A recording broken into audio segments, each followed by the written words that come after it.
Hello hello hello, नमस्कार नमस्कार। क्या हाल चाल मेरे लाडलो। हेलो हेलो हेलो हेलो, क्या आप सभी को मेरी आवाज़ प्रॉपर तरीके से आ रही है? Hello hello hello hello hello hello hello, कैसे हैं आप सभी? क्या हाल चाल है मेरे लाडलो? क्या हाल चाल है?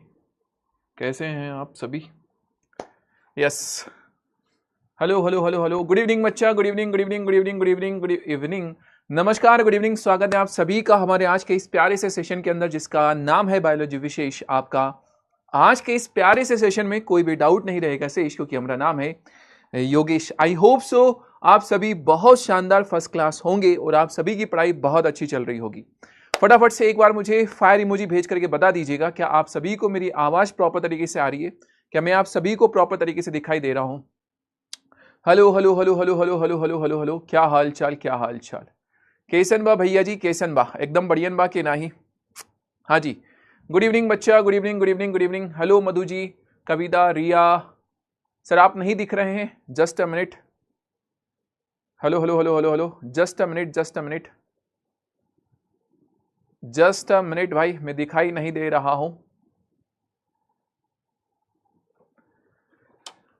मेरी आवाज आ रही है लेकिन मैं दिखाई नहीं दे रहा हूं भैया।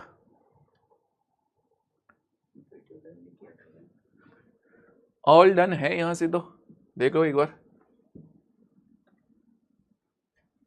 Hello hello hello hello hello hello hello hello hello hello hello hello hello, just a second just a second. हाँ, अब दिखाई दे रहा हूं मैं। क्या अब दिखाई दे रहा हूं मैं? अब दिखाई दे रहा हूं मैं, ठीक है ना? अब दिखाई दे रहा हूं, अब दिख जाऊंगा। थोड़ी सी देर के लिए अंधेरा सा छा गया था ठीक है ना? कुछ देर के लिए भैया अंधेरा छा गया था, लेकिन जीवन में अंधकार के बाद में उजाला जरूर आता है। तो वैसे ही अब आपके लिए उजाला आ गया होगा, अब मैं दिखाई देने लगा हूँ। Hello hello hello hello hello hello hello, नमस्कार नमस्कार नमस्कार। अब दिखाई दे रहा हूं मैं? जल्दी से एक बार बता दो मुझे। हाँ जी सर, अब मैं दिखाई दे रहा हूँ। यस, गुड इवनिंग बच्चा, स्वागत है आप सभी का, बहुत बहुत स्वागत है। मैं एकदम फर्स्ट क्लास में एकदम बढ़िया हूँ। आप कैसे हो? आपकी क्या हालचाल है ये बता दो। Hello Jessica, how are you? Kundan भाई, क्या हालचाल है? अंद्रेयशी, अंद्रेयशी बड़ा यूनिक नाम है। अंद्रेयशी, अंद्रेयशी एकदम यूनिक नाम है। वर्षा, हेलो। साक्षी, क्या हाल चाल? अक्षत भाई, कैसे हैं आप? अल्जिमा, सत्यम, अंकिता, पल्लवी, समीक्षा, यशस्वी, हर्षित, क्या हाल चाल? मैं एकदम फर्स्ट क्लास, एकदम बढ़िया यार। आप लोगों की दुआओं की बदौलत मैं एकदम झक्कास हूँ, एकदम मस्त हूँ, एकदम झकाझक है। तो लास्ट के सेशन के अंदर हमने बहुत सारी चीजें डिस्कस कर ली थी, बहुत सारी चर्चाएं हमने कर ली थी। अरे हाँ कि ना? बहुत कुछ हमने क्या कर लिया था, पढ़ लिया था। आज के इस सेशन की अगर हम बात करें तो आज हमारा ये तीसरा लेक्चर, और इस तीसरे लेक्चर के अंदर हम डिस्कस करने वाले हैं बहुत सारी चीजों के बारे में। क्या डिस्कस करने वाले हैं? सबसे पहले मैं आपको पढ़ा दूंगा लघु बीजाणु धानी की संरचना के बारे में। देन इसके बाद में हम चर्चा कर लेंगे किसके बारे में? इसके बाद में हम लघु बीजाणु जनन, जो कि एक बहुत बहुत मोस्ट आईएमपी टॉपिक है, इसके बारे में चर्चा करेंगे। पराग कण की संरचना, पॉलिंग ग्रेन क्या होता है, इसका स्ट्रक्चर कैसा होता है, क्या काम करता है, क्यों होता है, कहां इसका यूज किया जाता है, इन सब चीजों के बारे में हम क्या करेंगे, चर्चा करेंगे। तो आज के हमारे ये टॉपिक्स होने वाले हैं। मेरे लाडलो, मेरे प्यारे प्यारे से लाडलियो, एक चीज छोटी सी मैं आप लोगों के साथ में डिस्कस करना चाहूंगा, क्योंकि आज ये तीसरा लेक्चर है। जब हम किसी भी चीज को शुरू करते हैं मेरे बच्चा, नई चीज की अगर हम शुरुआत करते हैं तो हमें बहुत ज्यादा क्या होता है, एक्साइटमेंट होता है। वो चीज जैसे जैसे हमारे रूटीन में आने लगती है, वो चीज हमारे लिए क्या हो जाती है, फिर थोड़ा सा इंटरेस्ट से बाहर जाने लगती है। डेफिनेटली आपके साथ में भी ये चीजें होंगी, और अगर ये चीजें होंगी मेरे बच्चा, तो उस चीज को संभालना ये आपकी जिम्मेदारी रहेगी। आज तीसरा लेक्चर है, मैक्सिमम बच्चे आज बहुत ज्यादा एक्साइटेड, इंटरेस्ट के साथ में देख रहे होंगे, लेकिन ये इंटरेस्ट, ये कंटिन्यूटी आपको मेरे लाडलो बना करके रखनी पड़ेगी। समय के साथ में मेरे लाडलो एग्जाम का पैटर्न चेंज हो रहा है, क्वेश्चंस जिस तरह से पूछे जाते हैं वो चेंज हो रहे हैं। एक बहुत बड़ा, एक अच्छा सिलेबस है आपके लिए, क्लास 12th के लिए। और कहीं से भी उठ करके आपके सेट के अंदर 7 सेट आते हैं आपके यूपी बोर्ड एग्जाम के अंदर, और कहीं से भी आपसे सवाल पूछा जा सकता है। मैं बस आपसे एक ही ये रिक्वेस्ट करूंगा कि भाई आप डेली हर एक लेक्चर को क्या करें मेरे बच्चा, देखें, पहली चीज।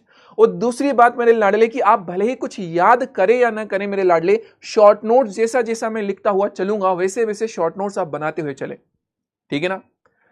आपका जो पेपर होता है मेरे लाडले, उसमें से मैक्सिमम क्वेश्चन 50% क्वेश्चन जो होते हैं वो प्रीवियस ईयर क्वेश्चन होते हैं, लेकिन बाकी के 50% जो क्वेश्चन होते हैं वो नए होते हैं, यूनिक होते हैं, कुछ अलग होते हैं। नए यूनिक अलग का मतलब ये नहीं है कि आउट ऑफ सिलेबस होते हैं, वही होते हैं जो हम पढ़ते हैं, हमारे शॉर्ट नोट से ही सवाल आते हैं। लेकिन उन सवालों को करने के लिए आपको लेक्चर को अच्छे से समझना, अटेंड करना जरूरी होगा। शॉर्ट नोट्स को बनाना आपके लिए बहुत ज्यादा आईएमपी होगा। तो कृपया करके मेरी बात को बहुत सीरियसली लीजिएगा।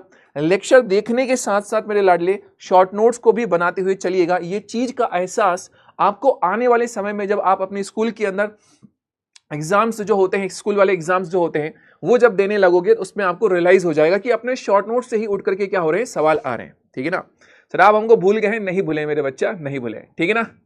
ओके। आदित्य मेरे लाडले, 2 क्लास है, 2 में से आपको जो क्लास अच्छी लग रही है, बेहतर लग रही है, आप उसको अटेंड करें। ठीक है, चलिए आइएगा गुरुदेव, हम शुरू करेंगे हमारे आज के इस प्यारे से सेशन को। हमारे आज के इस सेशन की कहानी शुरू होती है लघु बीजाणु धानी की संरचना से। जैसा कि आपको पता है, मैंने लास्ट के लेक्चर में ही बताया था मेरे लाडले कि लघु बीजाणु धानी को हम एक और नाम देते हैं। कमेंट सेक्शन के अंदर मुझे बता दो कि लघु बीजाणु धानी को कौन सा नाम दिया जाता है, क्या नाम दिया जाता है।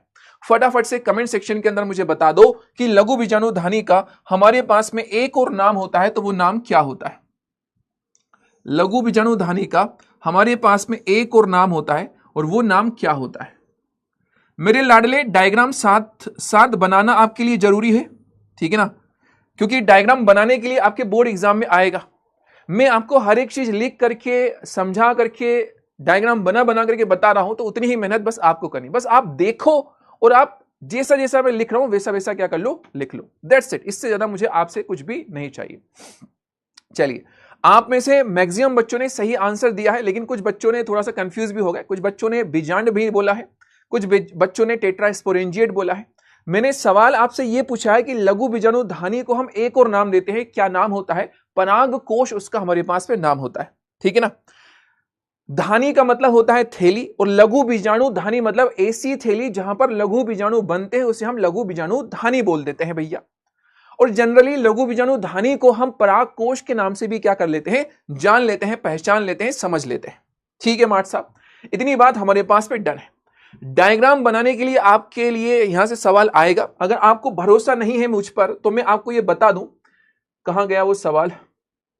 अगर आपको मुझ पर भरोसा नहीं है तो मैं बता दूं, 2026 मतलब आज से 1 महीने पहले ही मेरे बच्चा ये सवाल आया हुआ है, जो टॉपिक में अभी पढ़ाने वाला हूं वो सवाल आया हुआ है। ठीक है ना? इसलिए हर एक चीज को मेरी ध्यान से सुनते हुए जाना, ध्यान से समझते हुए जाना। देखो, हम शुरू कर रहे हैं हमारे आज के इस प्यारे से सेशन को मेरे लाडलो, और सेशन को शुरू कर रहे हैं एकदम आराम से, एकदम इत्मीनान से, फेल करके एकदम शांत मन से क्या करना, बैठना, सुनना। हर एक चीज आपको समझ में आती हुई जाएगी, शॉर्ट नोट्स बनाते हुए चलना। आपकी अगर परमिशन हो, विथ योर परमिशन हम शुरू करेंगे हमारा आज का ये प्यारा सा सेशन। विथ योर परमिशन हम शुरू करेंगे हमारा आज का ये प्यारा सा सेशन।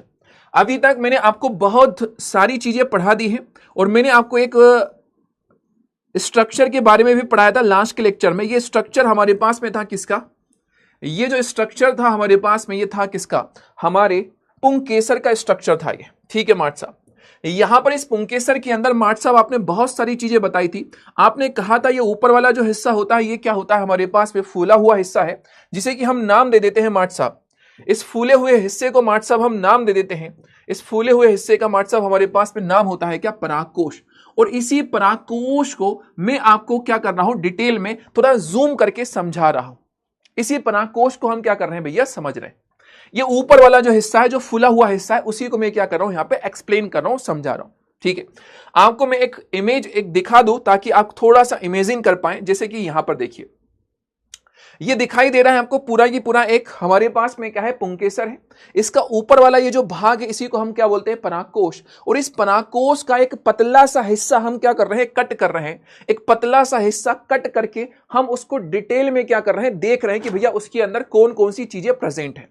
एक पतली सी स्लाइस, जैसे आप ब्रेड को कैसे एकदम कट करते हो, तो वैसे यहां से एक पतली सी स्लाइस हम कट करके माइक्रोस्कोप के अंदर देख रहे हैं कि भाई साहब इसमें कौन कौन सी चीजें प्रेजेंट है, कौन कौन सी दीवार है, कौन कौन सी चीजें है। ठीक है, अंशी नहीं मेरे बच्चा, मैं इग्नोर नहीं कर रहा हूं। ठीक है ना, मैं काहे इग्नोर करूंगा मेरे बच्चा, काहे इग्नोर करूंगा। चलिए तो शुरू करें मेरे लाडलो।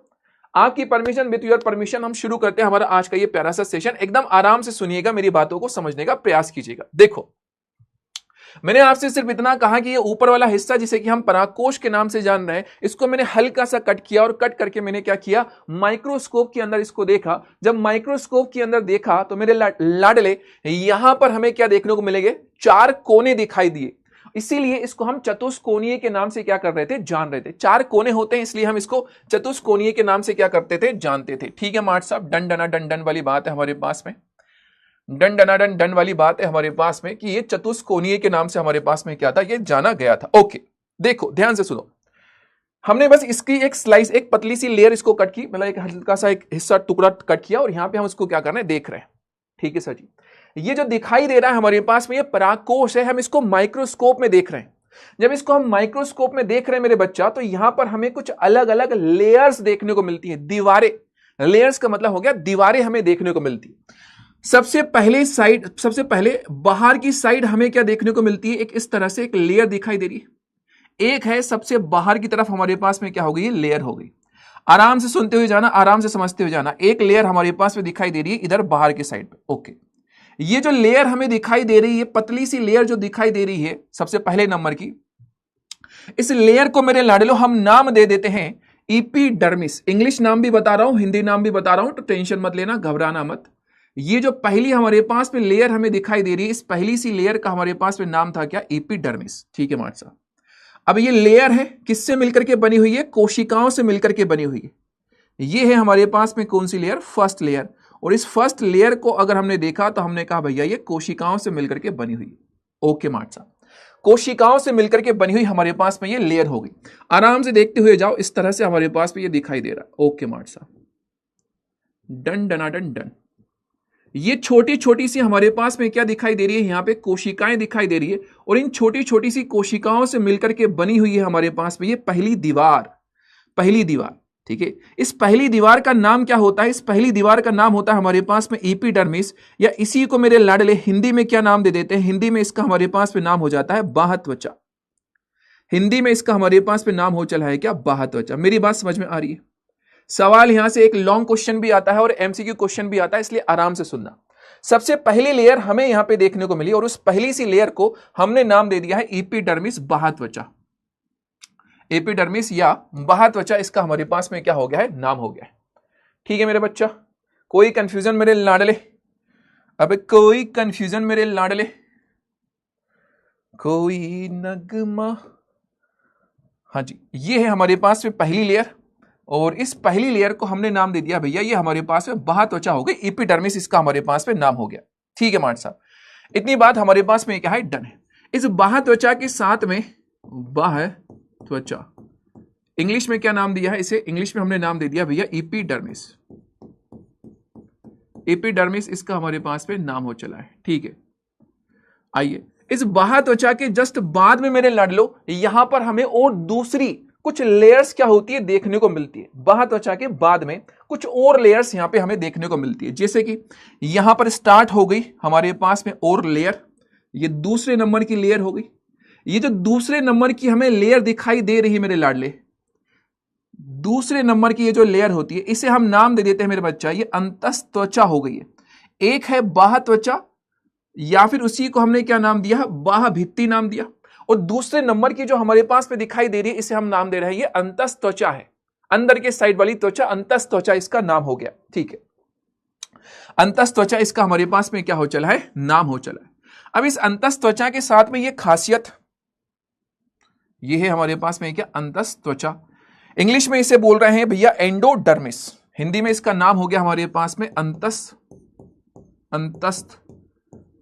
त्वचा। इसी को मेरे लाडलो हम इंग्लिश में नाम दे रहे हैं ये एंडोडर्मिस हो चला। एंडो का मतलब होता है अंदर और डर्मिस का मतलब होता है त्वचा या लेयर। ठीक है ना, तो एंडोडर्मिस मतलब अंदर की हमारे पास में क्या हो चली है, ये लेयर हो चली है। एनी कंफ्यूजन, इसमें कोई समस्या परेशानी नजर आ रही है तो बताओ, जल्दी जल्दी जल्दी जल्दी से बताओ। इसमें कोई समस्या परेशानी नजर आ रही हो तो आप हमें बता सकते हैं, जल्दी से जल्दी बता सकते हैं। ठीक है मेरे लाडले, ठीक है मेरे लाडले, इसमें कोई समस्या अगर नजर आ रही है तो आप मुझे जल्दी से जल्दी बता सकते हैं। इनिशियल की मैंने आपको क्या करी है, 2 लेयर्स के बारे में बताया है। सबसे पहला है बाह्य त्वचा, और दूसरे नंबर पर हमारे पास में है कौन, हमारी एंडोथीशियम अंतस्थ त्वचा। ठीक है, यहां पर आपको एक छोटी सी बात जो पता होनी चाहिए कि जो हमारी बाह्य त्वचा है मेरे लाडले, वो एक स्तरीय होती है। एक स्तरीय मतलब बस सिंगल लेयर के फॉर्म में हमारे पास में देखने को मिल रही है, एक स्तरीय हमारे पास में होती है, एक स्तरीय। हम अंतस्थ त्वचा की अगर बात करें तो यह भी हमें कैसे देखने को मिल रही है मेरे लाडले, एक स्तरीय हमारे पास में देखने को मिल रही है, एक स्तरीय हमारे पास में देखने को मिल रही है। कौन, अंतस्थ त्वचा, या फिर इसी को हमने क्या नाम दिया, एंडोडर्मिस के नाम से जाना है। ठीक है, इन दोनों लेयर्स के बाद में यहां पर एक और लेयर क्या होती है भैया, देखने को मिलेगी अंदर के साइड में।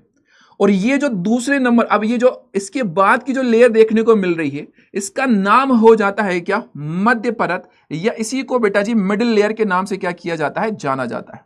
डायग्राम ऐसा ही आपको बनाना है, डायग्राम बनाने के लिए आएगा ही आएगा, डायग्राम बनाने के लिए आएगा ही आएगा, इसलिए ऐसा कि ऐसा डायग्राम क्या करना है, बनाना है। ठीक है ना। तो तीसरे नंबर पर जो हमारे पास में लेयर देखने को मिली, इस तीसरे नंबर की लेयर को हम नाम दे रहे हैं मेरे लाडले, तीसरे नंबर की लेयर का हमारे पास में नाम हो गया मेरे लाडले मध्य परत, मध्य परत इसका हमारे पास में नाम हो गया, या इसी को हम बोल देते हैं भैया मिडिल लेयर, इसी का हमारे पास में नाम हो चला है क्या, मिडिल लेयर हमारे पास में नाम हो चला है। ठीक है मार्ट साहब, डन डना डन डन। अब इन तीनों लेयर में डिफरेंस क्या है, तीनों लेयर में डिफरेंस क्या है, जरा ध्यान से सुनना। ये बाहर वाली एक स्तरीय मतलब एक सिंगल लेयर है, अंतस्थ त्वचा ये भी सिंगल लेयर है, लेकिन ये जो है मिडिल लेयर या मध्य परत की अगर हम बात करें तो इसमें 2 से 3 लेयर देखने को मिलती है, 2 से 3 स्तरीय हमारे पास में देखने को मिलता है। कौन, आपकी ये जो मध्य परत होती है, मध्य परत की अगर हम बात करें तो 2 से 3 स्तरीय हमारे पास में देखने को मिलती है, 2 से 3 आपको यहां पे क्या देखने को मिलेगी, मिडिल लेयर की परतें देखने को मिलेगी। ठीक है, पहले नंबर वाली, फर्स्ट नंबर वाली हमारे पास में थी कौन, हमारी एपिडर्मिस, डन डना डन डन। दूसरे नंबर वाली थी हमारे पास में कौन सी, एंडोडर्मिस, और थर्ड नंबर पर हमारे पास में आ गई क्या, मिडिल लेयर हमारे पास में आ गई। चलो ओके सर जी, यहीं पर इस पूरे के पूरे डायग्राम की जब हम बात कर रहे हैं, इस पूरे के पूरे डायग्राम के अंदर हमें यहां पर कुछ इस तरह से सर्कल्स देखने को मिल रहे हैं, कुछ इस तरह से सर्कल्स देखने को मिल रहे हैं, ये वाले इस तरह के। आप इन्हीं को क्या समझ सकते हो मेरे लाडलो, एक तरह की थैली समझ सकते हो। ये जो सर्कल्स देखने को मिल रहा है इसी को आपने समझ लिया है क्या, एक तरह की ये हमारे पास में थैलियां हो गई, ये अंदर की साइड इस तरह के हमारे पास में क्या दिखाई दे रहा है, ये गोला थैलियां हमारे पास में देखने, ये पहले नंबर की थैली, ये हो गई हमारे पास में दूसरे नंबर की थैली, ये हो गई हमारे पास में दूसरे नंबर की थैली, यहां पर इस साइड पर हमारे पास में हो गई ये तीसरे नंबर की थैली, और यहां पर हमारे पास में हो गई मेरे लाडले चौथे नंबर की थैली। तो 4 अलग अलग हमारे पास में क्या हो चली, ये थैलियां हो चली, 4 थैलियां। इसीलिए तो पराग कोष को हमने क्या नाम दिया था, टेट्रास्पोरेंजिएट। यहां पे 4 अलग अलग स्पोरेंजिया थी, स्पोरेंजिया हैं 4 अलग अलग स्पोरेंजिया, बीजाणुधानी कितनी है, 4 हैं, इसलिए इसको हमने टेट्रास्पोरेंजिएट कहा था। पहले लेक्चर के अंदर, नेक्स्ट इससे पहले वाले लेक्चर के अंदर मैंने आपको ये बताया था। ये 4 अलग अलग हमारे पास में क्या देखने को मिल रही है, थैलियां देखने को मिल रही है। ओके मार्ट साहब, डन है, बहुत अच्छी बात। इन थैलियों के जस्ट बाहर के साइड में एक बहुत ही आईएमपी सी लेयर पाई जाती है, इसके जस्ट बाहर के साइड में एक बहुत ही ज्यादा आईएमपी सी हमारे पास में क्या देखने को मिलती है, लेयर देखने को मिलती है इस तरह से। ये चौथे नंबर की क्या है, लेयर है, और इस लेयर को मेरे बच्चे हम नाम दे देते हैं टैपेटम। इस चौथे नंबर की ये जो लेयर है इसका नाम हमारे पास में हो जाता है क्या, टैपेटम, इसका हमारे पास में नाम हो गया। ये 4th नंबर की लेयर है। स्टार्टिंग की 3 हमने डिस्कस करी, और ये 3 के बाद में ये जो 4th नंबर की हमारे पास में लेयर आ रही है, इसे हम नाम दे देते हैं ये टैपेटम की परत हो गई, टैपेटम लेयर हो गई है। ओके मालिक, टैपेटम लेयर इसका हमारे पास में क्या हो गया नाम। हिंदी में भी इसे टैपेटम कहते हैं और इंग्लिश में भी टैपेटम ही कहते हैं मेरे बच्चा, ठीक है ना, दोनों सेम ही नाम है इसके, ध्यान रखना, टैपेटम। ये टैपेटम बहुत बहुत ज्यादा आईएमपी, वेरी वेरी आईएमपी है। क्यों आईएमपी है बता रहा हूं, आपके लिए भी आईएमपी है और इस पराग कोष के लिए भी बहुत ज्यादा क्या है, आईएमपी है। क्यों है ये मैं बता रहा हूं। टैपेटम की अगर हम बात करें मेरे लाडले, तो ये टैपेटम के अंदर की जो कोशिकाएं होती हैं उसमें एक से ज्यादा केंद्रक होते हैं। इस धरती के ऊपर मेरे बच्चा, प्लांट हो एनिमल हो, इनमें जो कोशिकाएं पाई जाती है, कोशिकाओं में जनरली एक केंद्रक होता है, कोशिकाओं में जनरली एक केंद्रक होता है। लेकिन ये टैपेटम एक एक्सेप्शन मान लो आप, इस टैपेटम की जो भी कोशिकाएं होती है उसमें एक से ज्यादा केंद्रक होते हैं। एक से ज्यादा केंद्रक है, इसलिए हम बोलते हैं कि ये बहुकेंद्रकीय होती है। बहु का मतलब होता है ज्यादा और केंद्रकीय मतलब केंद्रक, तो बहुत सारे केंद्रक, इसलिए इसको बहुकेंद्रकीय बोल देते हैं। ठीक है मेरे बच्चा, मेरी बात समझ में आ रही है क्या? टैपिटम के बारे में मैंने आपको सबसे पहला पॉइंट ये बताया कि भैया ये कैसी होती है, ये बहुकेंद्रकीय होती है। बहुकेंद्रकीय हमारे पास में ये देखने को मिलती है। मेरी बात समझ में आ गई क्या? बहुकेंद्रकीय, बहुत सारे इसमें क्या होते हैं, केंद्रक देखने को मिलते हैं। बहुत सारे केंद्रक होते हैं इसमें, मोर देन वन, एक से ज्यादा केंद्रक हमें देखने को मिल रहे हैं। दूसरी बात स्पेशल कि इसका जो कोशिका द्रव्य होता है वो बहुत ज्यादा होता है, सघन, सघन का मतलब होता है ज्यादा, सघन कोशिका द्रव्य हमारे पास में देखने को मिलेगा। इस टैपिटम की कोशिका के अंदर सघन कोशिका द्रव्य पाया जाता है। कोई कंफ्यूजन मेरे लाडले? इसमें कोई समस्या मेरे बच्चा, कोई समस्या इसमें नजर आ रही है क्या? ठीक है ना, ओके। आओ, ये जो थैलियां दिखाई दे रही है, मैंने इन थैलियों को क्या नाम दिया है? लघु बीजाणु धानी नाम दिया है।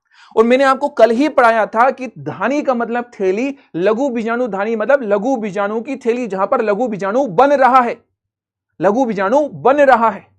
यहां पर इन थैलियों के अंदर मेरे बच्चा फॉर्मेशन होता है किसका? लघु बीजाणु का फॉर्मेशन होता है। तो अंदर के साइड में जो लघु बीजाणु बन रहा है, अंदर के साइड में जो लघु बीजाणु बन रहा है मेरे बच्चा, उस लघु बीजाणु को खाना पीना कौन देती है? ये टैपिटम की कोशिकाएं देती है, ये टैपिटम की कोशिकाएं देती है। अंदर के साइड में बन रहा है कौन? लघु बीजाणु बन रहा है। उस लघु बीजाणु को खाना पीना कौन देती है? टैपिटम की कोशिका। बहुत आईएमपी क्वेश्चन बनता है कि टैपिटम का कार्य क्या होता है? टैपिटम मेरे बच्चा लघु बीजाणु को, किसको? लघु बीजाणु को, ध्यान से सुनो, लघु बीजाणु या इसी लघु बीजाणु को हम क्या बोलते हैं? परागकण बोलते हैं।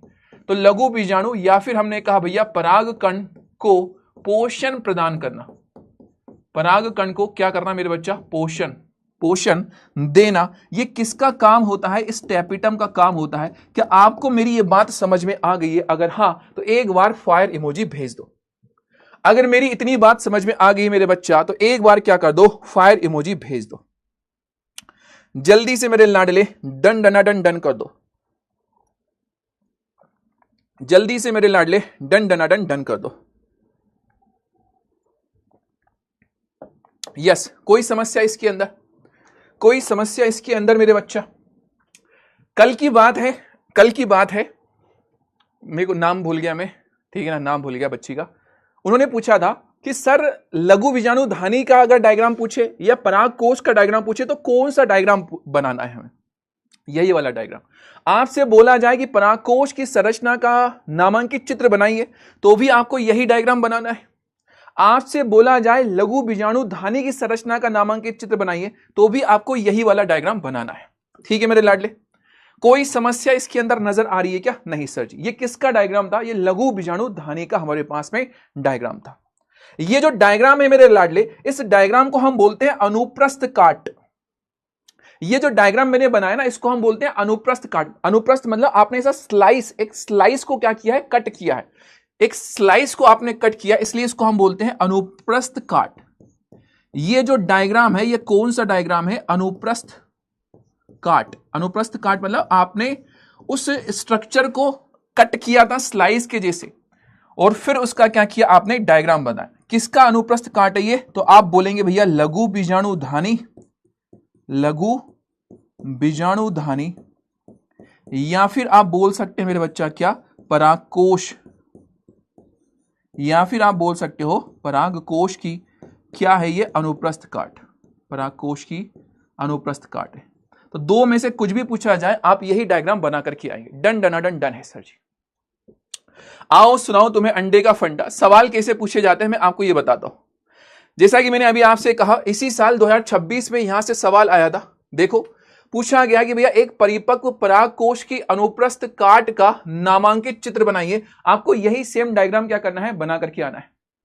ठीक है ना, यही सेम डायग्राम बना करके आना, जैसा मैंने लिखाया है वैसे ही लिख करके आना है मेरे बच्चा। ठीक है सर जी, ये इस तरह से सवाल पूछा गया। अगली बात, एक सवाल आपसे पूछा जाएगा यहां पे, ये वाला 2022 में पूछा गया था ये सवाल। ये 1 नंबर में पूछा गया सवाल है मेरे लाडले। टैपिटम कहां स्थित होता है? इसका क्या कार्य है? ये सवाल को आंसर रटने की जरूरत नहीं है। आपके दिमाग में छप गया, आपने डायग्राम पढ़ लिया, अब आप इसका आंसर मन से लिखेंगे। टेपिटम पराग कोश के अंदर स्थित दीवार है और इसका कार्य लघु बीजाणु या पराग कणों को पोषण प्रदान करना है। मन से इसका आंसर लिखेंगे। ये फायदा होता है मेरे लाडले शॉर्ट नोट्स का, समझने का और समझ के आंसर लिखने का। याद करने की जरूरत नहीं पड़ेगी। ठीक है मेरे बच्चा, चलो एक एमसीक्यू क्वेश्चन करा रहा हूं, इस सवाल का जरा जवाब दे दो। यह सवाल आपके यूपी बोर्ड एग्जाम के अंदर आया हुआ सवाल है। यह सवाल आपके यूपी बोर्ड एग्जाम के अंदर आया हुआ सवाल है। बताओ, आराम से रीड कर लो और बता दो, ठीक है ना। सर ये टेपिटम कहां स्थित होती है, इसका क्या कार्य है, ये क्वेश्चन का आंसर हम लिख लें क्या? नहीं मेरे बच्चा, इन चीजों को नहीं लिखना है। ये ऐसी चीजें हैं जो आप मन से लिख सकते हो। आपने टॉपिक को समझ लिया तो इन छोटे छोटे से सवालों का आंसर आप मन से लिख सकते हो। तो कॉपी में लिखने में समय बर्बाद करने की जरूरत नहीं है मेरे बच्चा आपको, ठीक है ना। कॉपी में लिखने में समय बर्बाद करने की जरूरत नहीं है आपको। ठीक है सर जी, ठीक है मेरे बच्चा। ला ला ला ला ला ला ला ला ला ला ला। चलिए इस सवाल का करेक्ट आंसर दे दीजिएगा खटाक से। सर जी इस सवाल का करेक्ट आंसर हमारे पास में आ गया है खटाक से। करेक्ट आंसर हमारे पास में निकल करके आता है पराग कणों को पोषण देना, पराग कणों का निर्माण, अंतः स्तर का निर्माण या पराग कणों को नष्ट करना। करेक्ट आंसर होगा पराग कणों को पोषण, पराग कणों का पोषण प्रदान करना, ये इसका काम होता है। A is the correct answer. UP board exam के अंदर ये सवाल आया हुआ है, मैंने यहां पे मेंशन नहीं किया, उसके लिए माफी चाहूंगा, बट ये सवाल आया हुआ है। ठीक है मेरे बच्चा, शुक्रिया फोटोकॉपी भाई साहब जी। चलिए आइएगा, 94% बच्चों ने इसका आंसर दिया है। अगला एक और सवाल है, इसको आराम से मैं फिर से कह दूं, once again once again once again, मैं फिर से कह दूं मेरे बच्चा, इस सवाल को एकदम आराम से रीड करना और आराम से इसका जवाब देना, ठीक है ना। सर पोल देरी से शो हो रहा है मेरे बच्चा, नेटवर्क की वजह से आगे पीछे हो जाता है, मैं थोड़ा इसको लेट शुरू करूंगा। ओके चलिए, इस सवाल का आंसर दीजिएगा, आराम से रीड करके आराम से जवाब देना। जल्दबाजी अगर करोगे मेरे बच्चा तो उलझ जाओगे। चलिए पोल स्टार्ट कर दो। ओके सर जी पोल स्टार्ट कर दीजिए। हमको मिली है आज ये घड़ियां नसीब से, जी भर के देख लीजिए हमको करीब से, फिर आपके। यस हाँ जी, सवाल अलग है, यूनिक है और आप कंफ्यूज हो जाएंगे क्योंकि आपके दिमाग में एक चीज बैठ गई है, भोजन भोजन प्रदान करना, पोषण भोजन भोजन पोषण। तो आप में से मैक्सिमम बच्चे इस ए ऑप्शन के ऊपर भी गए होंगे, आप में से काफी सारे बच्चे ए ऑप्शन के ऊपर भी गए होंगे, आप में से कुछ बच्चे इस वाले ऑप्शन पर भी गए होंगे। पर बेटा जी आप थोड़े से है ना, थोड़ा सा मिस्टेक कर गए। यहां पे गुरु बीजाणु लिखा हुआ है और मैंने आपको पढ़ाया है मेरे लाडले कि ये लघु बीजाणु को पोषण प्रदान करती है। बेटा लघु बीजाणु अलग होता है, गुरु बीजाणु अलग होता है। तो फोर्थ वाले ऑप्शन के अंदर मेरे लाडले गुरु बीजाणु लिखा हुआ है, इसलिए फोर्थ वाला ऑप्शन हमारे पास में ये आंसर में नहीं आएगा। यह बहुस्तरीय होती है, यह बहुस्तरीय नहीं होती है, सिंगल लेयर्ड होती है मेरे बच्चा, एकल स्तरीय होती है। ठीक है सर जी, बहुस्तरीय कौन होती है? मध्य परत। यह भोजन संग्रह करती है, ये खुद भोजन संग्रह करती है क्या? नहीं, ये तो दूसरों को भोजन प्रदान करती है, तो ये वाला ऑप्शन भी नहीं आएगा। यह बहु केंद्र की होती है, यस बहु केंद्र की होती है, बी हमारे पास में करेक्ट आंसर है। बी पे हमने लॉक लगाया, 60% बच्चों ने आंसर दिया। इस सवाल को कराने का रीजन क्या है? मेरा सवाल को कराने का रीजन ये है कि आप खुद के लिए और अवेयर हो, आप जो सीख रहे हैं उसको कैसे अप्लाई करना है, ये भी आप क्या करें, सीखें। सवाल बहुत इजी था या नहीं था? इजी था, लेकिन हल्का सा क्या किया, आपके शब्दों के साथ में, आपके दिमाग के साथ में क्या किया गया, आपके जज्बातों के साथ में खेला गया, आपकी फीलिंग्स को हर्ट किया गया और सवाल आपसे गलत करा दिया गया। ऐसा होता है एग्जाम के अंदर, ठीक है ना। करेक्ट आंसर क्या आएगा? बी हमारे पास में करेक्ट आंसर आएगा। ओके मेरे लाडले, कोई समस्या नजर आई है इस सवाल के अंदर? यहां पर कोई दिक्कत अगर गई है तो आप मुझे बता सकते हैं, कोई दिक्कत अगर गई है तो आप मुझे बता सकते हैं।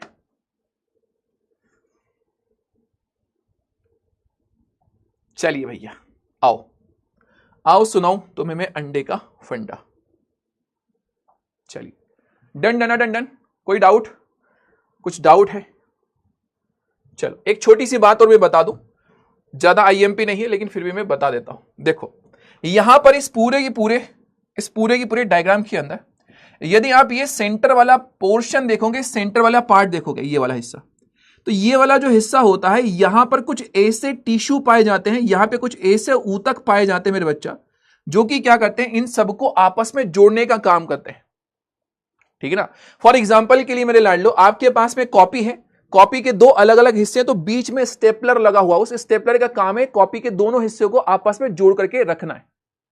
तो वैसे ही ये बीच में यहां पे क्या पाया जा रहा है, एक स्टेपलर पाया जा रहा है, जो इस पूरे की पूरे परागकोश की स्ट्रक्चर को क्या करता है, संभाल करके रखने का काम करता है। और इस संरचना को, इस जगह को हम नाम दे देते हैं संयोजी। इस संरचना का हमारे पास में नाम हो जाता है क्या, संयोजी। इसका हमारे पास में नाम हो गया, सुनियोजी नहीं बेटा, संयोजी इसका हमारे पास में नाम है। कनेक्टिव संयोजी, या इसी को हमने क्या नाम दे दिया, कनेक्टिव, इसका हमने नाम दे दिया। That's it. ये डायग्राम आपको क्या करना है, ध्यान रखना है। कुछ डाउट है, मैं देख लेता हूं। केंद्रक किसे कहते हैं sir ji? Oh my god, ये तो बड़ी भारी बात पूछ ली। कोशिका के अंदर एक ऐसी जगह जहां पे डीएनए होता है, उस जगह को हम केंद्रक कहते हैं। ठीक है मेरा बच्चा। मेरा किट अभी नहीं आया है, क्यों? मेरे लाडले, आपके पास में हेल्पलाइन नंबर होगा, उससे आप पूछ सकते हैं। सर मेरा क्वेश्चन ये है कि 12th के कोई भी टॉपर हो, वो बायो से क्यों नहीं होता, हमेशा मैथ्स का ही क्यों टॉप करता है?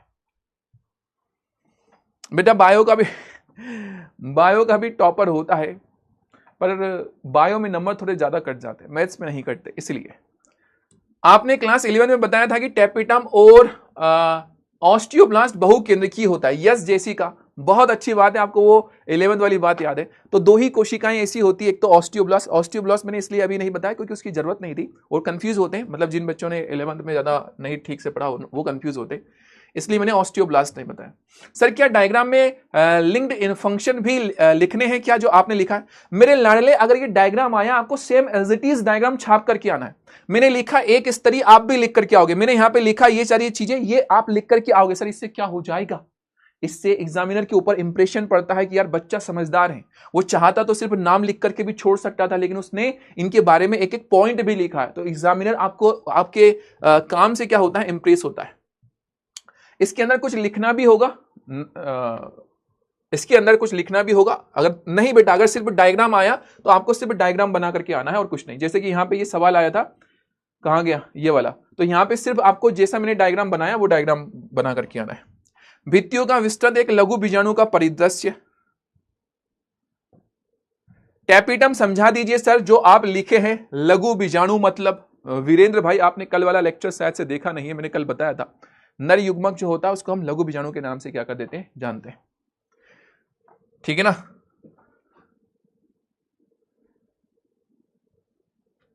लघु बीजाणु मतलब पराग कण या पराग, दोनों का मतलब सेम ही होता है। ये परिपक्व है या अपरिपक्व? मेरे बच्चा ये आपको परिपक्व बना करके दिया मैंने, ये परिपक्व संरचना है। ठीक है ना। आओ यहां पे एक छोटी सी बात समझने का प्रयास करो। देखो एक छोटी सी बात जरा समझने का प्रयास करो। ये पूरा डायग्राम जो है वो हमने क्या किया है, अभी डिस्कस किया है, पढ़ा है। मैंने आपको अभी इसके अंदर की हर एक छोटी चीज के बारे में बता दिया। मैंने एपिडर्मिस के बारे में बताया, मैंने एंडोथीशियम के बारे में बताया, मैंने तीसरी लेयर मिडल लेयर के बारे में बताया, मैंने चौथी लेयर टेपिटम के बारे में बताया। ठीक है। यहां पे बीच में क्या होता है, संयोजी कनेक्टिव, इसके बारे में बताया।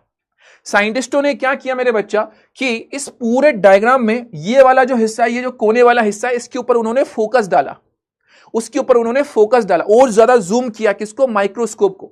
जब इस वाले हिस्से को जूम किया तो इसके अंदर की कोशिकाएं क्या होने लगी, साफ साफ दिखने लगी। इस हिस्से को, सिर्फ इतने से हिस्से को जूम किया तो इस तरह का हमारे पास में क्या हुआ, डायग्राम दिखाई दिया। अंदर की कोशिकाएं हमें साफ साफ दिखाई देने लगी। सबसे पहली जो लेयर थी वही एपिडर्मिस दिखाई देने लगी। दूसरे नंबर की जो लेयर थी एंडोथीसियम दिखाई देने लगी। ये वाली लेयर, ये वाली लेयर, ये मिडिल लेयर हमारे पास में कहलाई। और अंदर की साइड में हमारे पास में क्या आ गई, टैपिटम की लेयर आ गई। ओके, तो इस डायग्राम को देख करके कंफ्यूज मत होना, बस इतना सा हिस्सा जूम करके अगर हम बनाएंगे तो इस तरह से ये बनेगा। ठीक है ना। ये डायग्राम हम कब बनाएंगे, जब आपसे पूछा गया परागकोश का अनुप्रस्थ काट पूछा जाए तो आप ये वाला डायग्राम बना करके आएंगे। जनरली आपसे यही वाला डायग्राम क्या किया जाता है, पूछा जाता है। दूसरी बात, अगर आपसे पूछा जाए कि भित्ति परतों को प्रदर्शित करते हुए एक लघु बीजाणुधानी का विस्तृत परिदृश्य बनाइए, अगर आपसे यह पूछ लिया गया कि भित्ति परतों को दर्शाते हुए लघु बीजाणुधानी का एक डायग्राम बनाओ, तो फिर आपको यह वाला डायग्राम बनाना रहेगा। ठीक है मेरे बच्चा, कंफ्यूज तो नहीं रहोगे इसमें। ये वाला क्या है, अनुप्रस्थ काट अगर पूछी जाए तो ये बनाओगे, और भित्ति परतों को प्रदर्शित करते हुए अगर पूछा जाए तो ये वाला बनाओगे। क्या आपको मेरी बात समझ में आ गई है? यहां से सवाल आपसे पूछा जाएगा तो आप कर लोगे क्या? ठीक है, चलिए सर इसकी थ्योरी हम कैसे लिख सकते हैं? देखो, अगर सवाल हमसे यह पूछा जाए, 5 नंबर में सवाल अगर आपसे यह पूछा जाएगा कि भैया लघु बीजाणुधानी की संरचना का सचित्र वर्णन कीजिए। सचित्र वर्णन का मतलब होता है कि डायग्राम भी बनाना है और उसको पूरा वर्णित भी करना है, उसके बारे में लिखना भी है। आपको ये पूरी थ्योरी याद करने की जरूरत नहीं है। क्यों नहीं है, मैं आपको बता देता हूं। आप सीधा सीधा सा ये लिखोगे, जो डायग्राम में मैंने आपको समझाया वो लिखोगे। जैसे कि सर क्या समझाया आपने? मैंने आपको समझाया कि भैया पराग कोश के अंदर 4 परतें पाई जाती है। सबसे बाहरी परत बाह्यत्वचा कहलाती है, यह एक स्तरीय होती है। दूसरे नंबर की जो परत होती है वह अंतस्त्वचा कहलाती है, यह भी एक स्तरीय होती है। तीसरे नंबर पर उपस्थित मध्य परत 2 से 3 स्तरीय होती है, तथा सबसे आंतरिक परत, सबसे अंदर की परत टेपिटम, यह बहुकेंद्रकीय सघन कोशिका द्रव्य युक्त होती है, जो कि लघु बीजाणु या परागकणों को पोषण प्रदान करने का काम करती है। तो इस शॉर्ट नोट से आपको लॉन्ग आंसर बनाना है। समझ पाए? मैंने बोल करके पूरा आंसर बताया कि कैसे लिखना है। आपके पास में मैं डायरेक्ट आंसर भी दे रहा हूं, आप इसको भी लर्न कर सकते हो, लेकिन मैं फिर से कहूंगा, वंस अगेन मैं आपसे यही कहूंगा कि आप इसी से आंसर बनाना सीखें, इससे आंसर बनाना सीखें। ठीक है ना मेरे बच्चा? समझ पा रहा है ना मेरे बच्चा? चलो, तो हमने इन 4 लेयर के बारे में पढ़ लिया है। सबसे बाहर वाली परत कौन सी थी? ये। सबसे अंदर वाली कौन सी थी? ये। एक छोटी सी बात जो आपको ध्यान रखना है एकदम आराम से, ये जो बाहर वाली, आपको माइंड में ये सवाल आना चाहिए, सर टेपिटम का काम होता है लघु बीजाणु परागकणों को पोषण प्रदान करना, तो ये 3 जो बाहर वाली है इसका क्या काम होता है? ये परत क्यों पाई जाती है? ये सवाल आपके मन में आना चाहिए मेरे बच्चा। देखो, ये जो 3 हमारे पास में परत देखने को मिल रही है, कौन कौन सी? बाह्यत्वचा, अंतस्त्वचा और मध्य परत।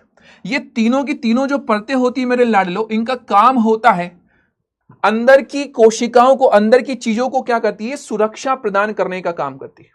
इन तीनों परतों का कार्य क्या होता है? सबसे पहली चीज, सबसे पहला इसका फंक्शन होता है मेरे बच्चा क्या? सुरक्षा प्रदान करना। सुरक्षा प्रदान करना, सुरक्षा प्रदान करना किसका काम होता है? ये तीनों परतों का काम होता है। कौन कौन सी तीनों? बाह्यत्वचा, अंतस्त्वचा और मध्य परत का। हमारी स्किन, हमारी त्वचा क्या करती है? सर जी हमको गोरा दिखाती है, सर जी हमको एकदम हैंडसम दिखाती है। अरे नहीं रे भैया, हमारी स्किन का काम होता है हमारे शरीर को सुरक्षा प्रदान करना। कोई बैक्टीरिया हमारे शरीर में डायरेक्ट नहीं घुस सकता त्वचा की वजह से। तो वैसे ही इस परागकोश के अंदर ये जो तीनों की तीनों परत होती है मेरे बच्चा, इसका काम होता है सुरक्षा प्रदान करना। याद रहेगा। दूसरी बात, इसका काम एक और होता है जो कि मैं आपको बता रहा हूं। सुनना जरा ध्यान से, थोड़ा आराम से, एकदम जस्ट रिलैक्स करो और आराम से मेरी बात अब जरा सुनो।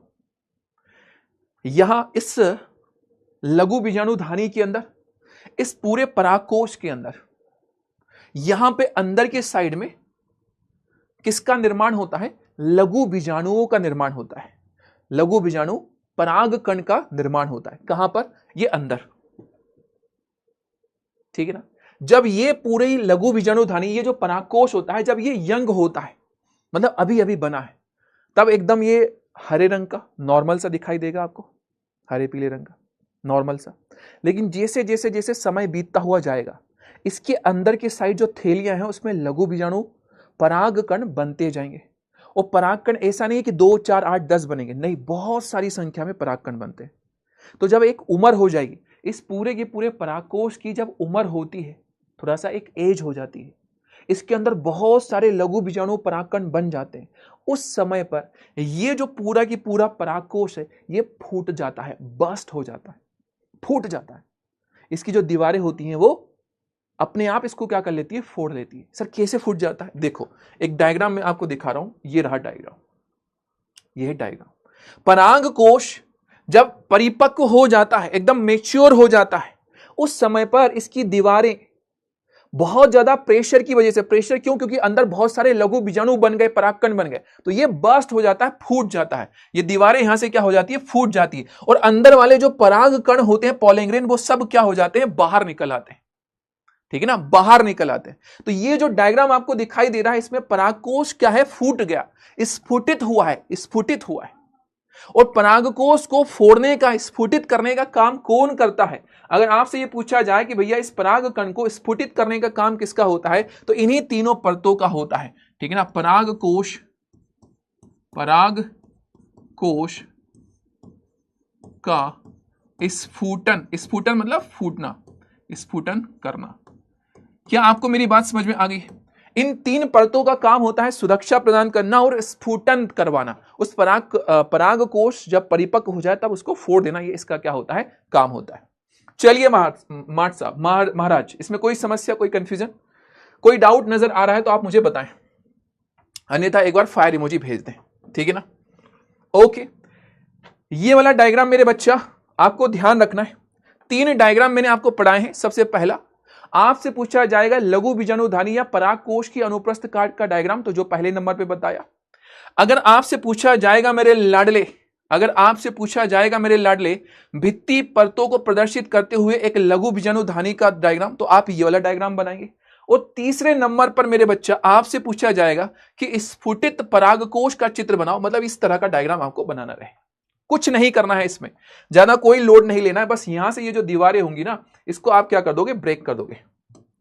ये यहां से ये जो दीवारें होंगी ना, इन दीवारों को आप यहां से क्या कर दोगे, ब्रेक कर दोगे इस तरह से, और ज्यादा कुछ भी इसमें नहीं रहेगा। और पराग कणों को बाहर निकलता हुआ दिखा दोगे। ठीक है ना। क्या सर ये सवाल आता है क्या? हमारे मन में एक ही संख्या है, संख्या नहीं, शंका है, शंका। क्या सवाल आता है क्या? देख लो मेरे बच्चा, सवाल आया है। इसी साल 2026 की अगर हम बात करें तो 2026 में आपसे ये सवाल पूछा गया था, एक स्फुटित परागकोश का नामांकित चित्र बनाइए। 3 नंबर में ये सवाल पूछा गया था, आपको डायग्राम बनाना है। ठीक है मेरे लाडले, कोई समस्या इसमें? ओके। सृष्टि, सृष्टि को आए हैं भैया डाउट। सृष्टि का मतलब क्या होता है, पृथ्वी। संयोजी में कौन सा ऊतक पाया जाता है मेरे लाडले? कनेक्टिव टिश्यू पाया जाता है, वो कनेक्ट करने का काम करता है उसको। ठीक है, चलिए।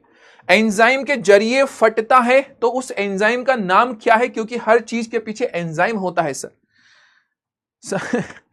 साक्षी बेटा जी, हर चीज के पीछे एंजाइम होता है, ये बात थोड़ी सी इनकम्प्लीट है। हर चीज के पीछे कोई ना कोई होता है, ये बात कंप्लीट है। इस चीज के पीछे दीवारें हैं, दीवारों की वजह से होता है।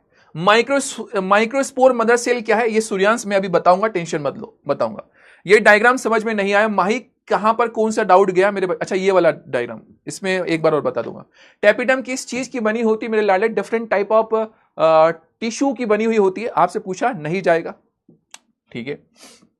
कैसे फूटता है ये दीवारें? बेटा जब परिपक्व हो जाती है, जैसे बेटा जी आप अपन बूढ़े हो जाते हैं, तुम लोग जब बूढ़े हो जाओगे तो आपकी जो स्किन होती है ना, वैसे लटकने लगती है। अपनी दादी को देखा हो अगर आपने, ठीक है ना, अपनी दादी को देखा हो या फिर अपने दादू को देखा हो, तो जब वो बूढ़े हो जाते हैं उनकी स्किन कैसे होने लगती है, ऐसे झूलने लगती है। तो वैसे ही मेरे बच्चा इसमें भी होता है, जब इसकी उम्र होती है तो स्किन, इसकी जो परतें होती है वो एकदम कमजोर हो जाती है और फूट जाते हैं। जिसमें लघु बीजाणु बनता है उसको टैपिटम बोलते हैं। नहीं मेरे बच्चा, लघु बीजाणु जिसमें बनता है उसको लघु बीजाणु धानी बोलते हैं। टैपिटम तो पोषण प्रदान करती है। क्यों फूटता है ये? अक्षित भाई ने पूछा कि क्यों फूटता है? पराग कण को आजाद करने के लिए, पराग कण बाहर निकल आए इसलिए वो फूटता है। इस चैप्टर में आपको आगे पता चलेगा। और ठीक है ना, चलिए। सर ये वाला भी डायग्राम बनाना है क्या? यस बेटा। कोई केमिकल होता है जिसके कारण फूटता है? नहीं बेटा, आपको याद नहीं रखना है केमिकल। एंडोडर्मिस होता है या एंडोथीशियम होता है? हाँ, बहुत अच्छा सवाल पूछा है कि सर एंडोडर्मिस होता है या एंडोथीशियम होता है। मेरे लाडले दोनों ही चीजें आपको ध्यान रखनी है, एंडोडर्मिस और एंडोथीशियम दोनों ही चीजें ध्यान रखनी है। मैंने एक ही नाम लिखा है यहां पे, आपको दोनों ध्यान रखना है। एंडोडर्मिस या आप इसको एंडोथीशियम के नाम से भी क्या करोगे, जानोगे। एंडोथीशियम के नाम से आप इसको क्या करोगे, जानोगे। दोनों नाम आप ध्यान रखोगे, ठीक है ना, दोनों नाम। एनी कंफ्यूजन मेरे लाडलो? ठीक है। इसमें कितना परागकण होता है मेरे लाडले? हर फूल के अंदर, गुड़हल के फूल में अलग संख्या में परागकण होता है। एमएमसी क्या है ये मैं बताऊंगा। सब्र सब्र सब्र, थोड़ा सा सब्र सब्र, धीरे धीरे धीरे धीरे चलते हुए जा रहे हैं। एमएमसी क्या है और ये क्या है, ये सब मैं बताऊंगा, टेंशन मत लो, ठीक है ना। शुक्रिया, thank you so much Ashutosh भाई, ठीक है ना। ओके, चलिए भैया। सर ये तीनों लेयर किसे सुरक्षा देती है? हाँ ये मैंने बता दिया। सहयोजी क्या होता है? सहयोजी मेरे बच्चा पूरे परागकोश को कनेक्ट करके रखने का काम करता है।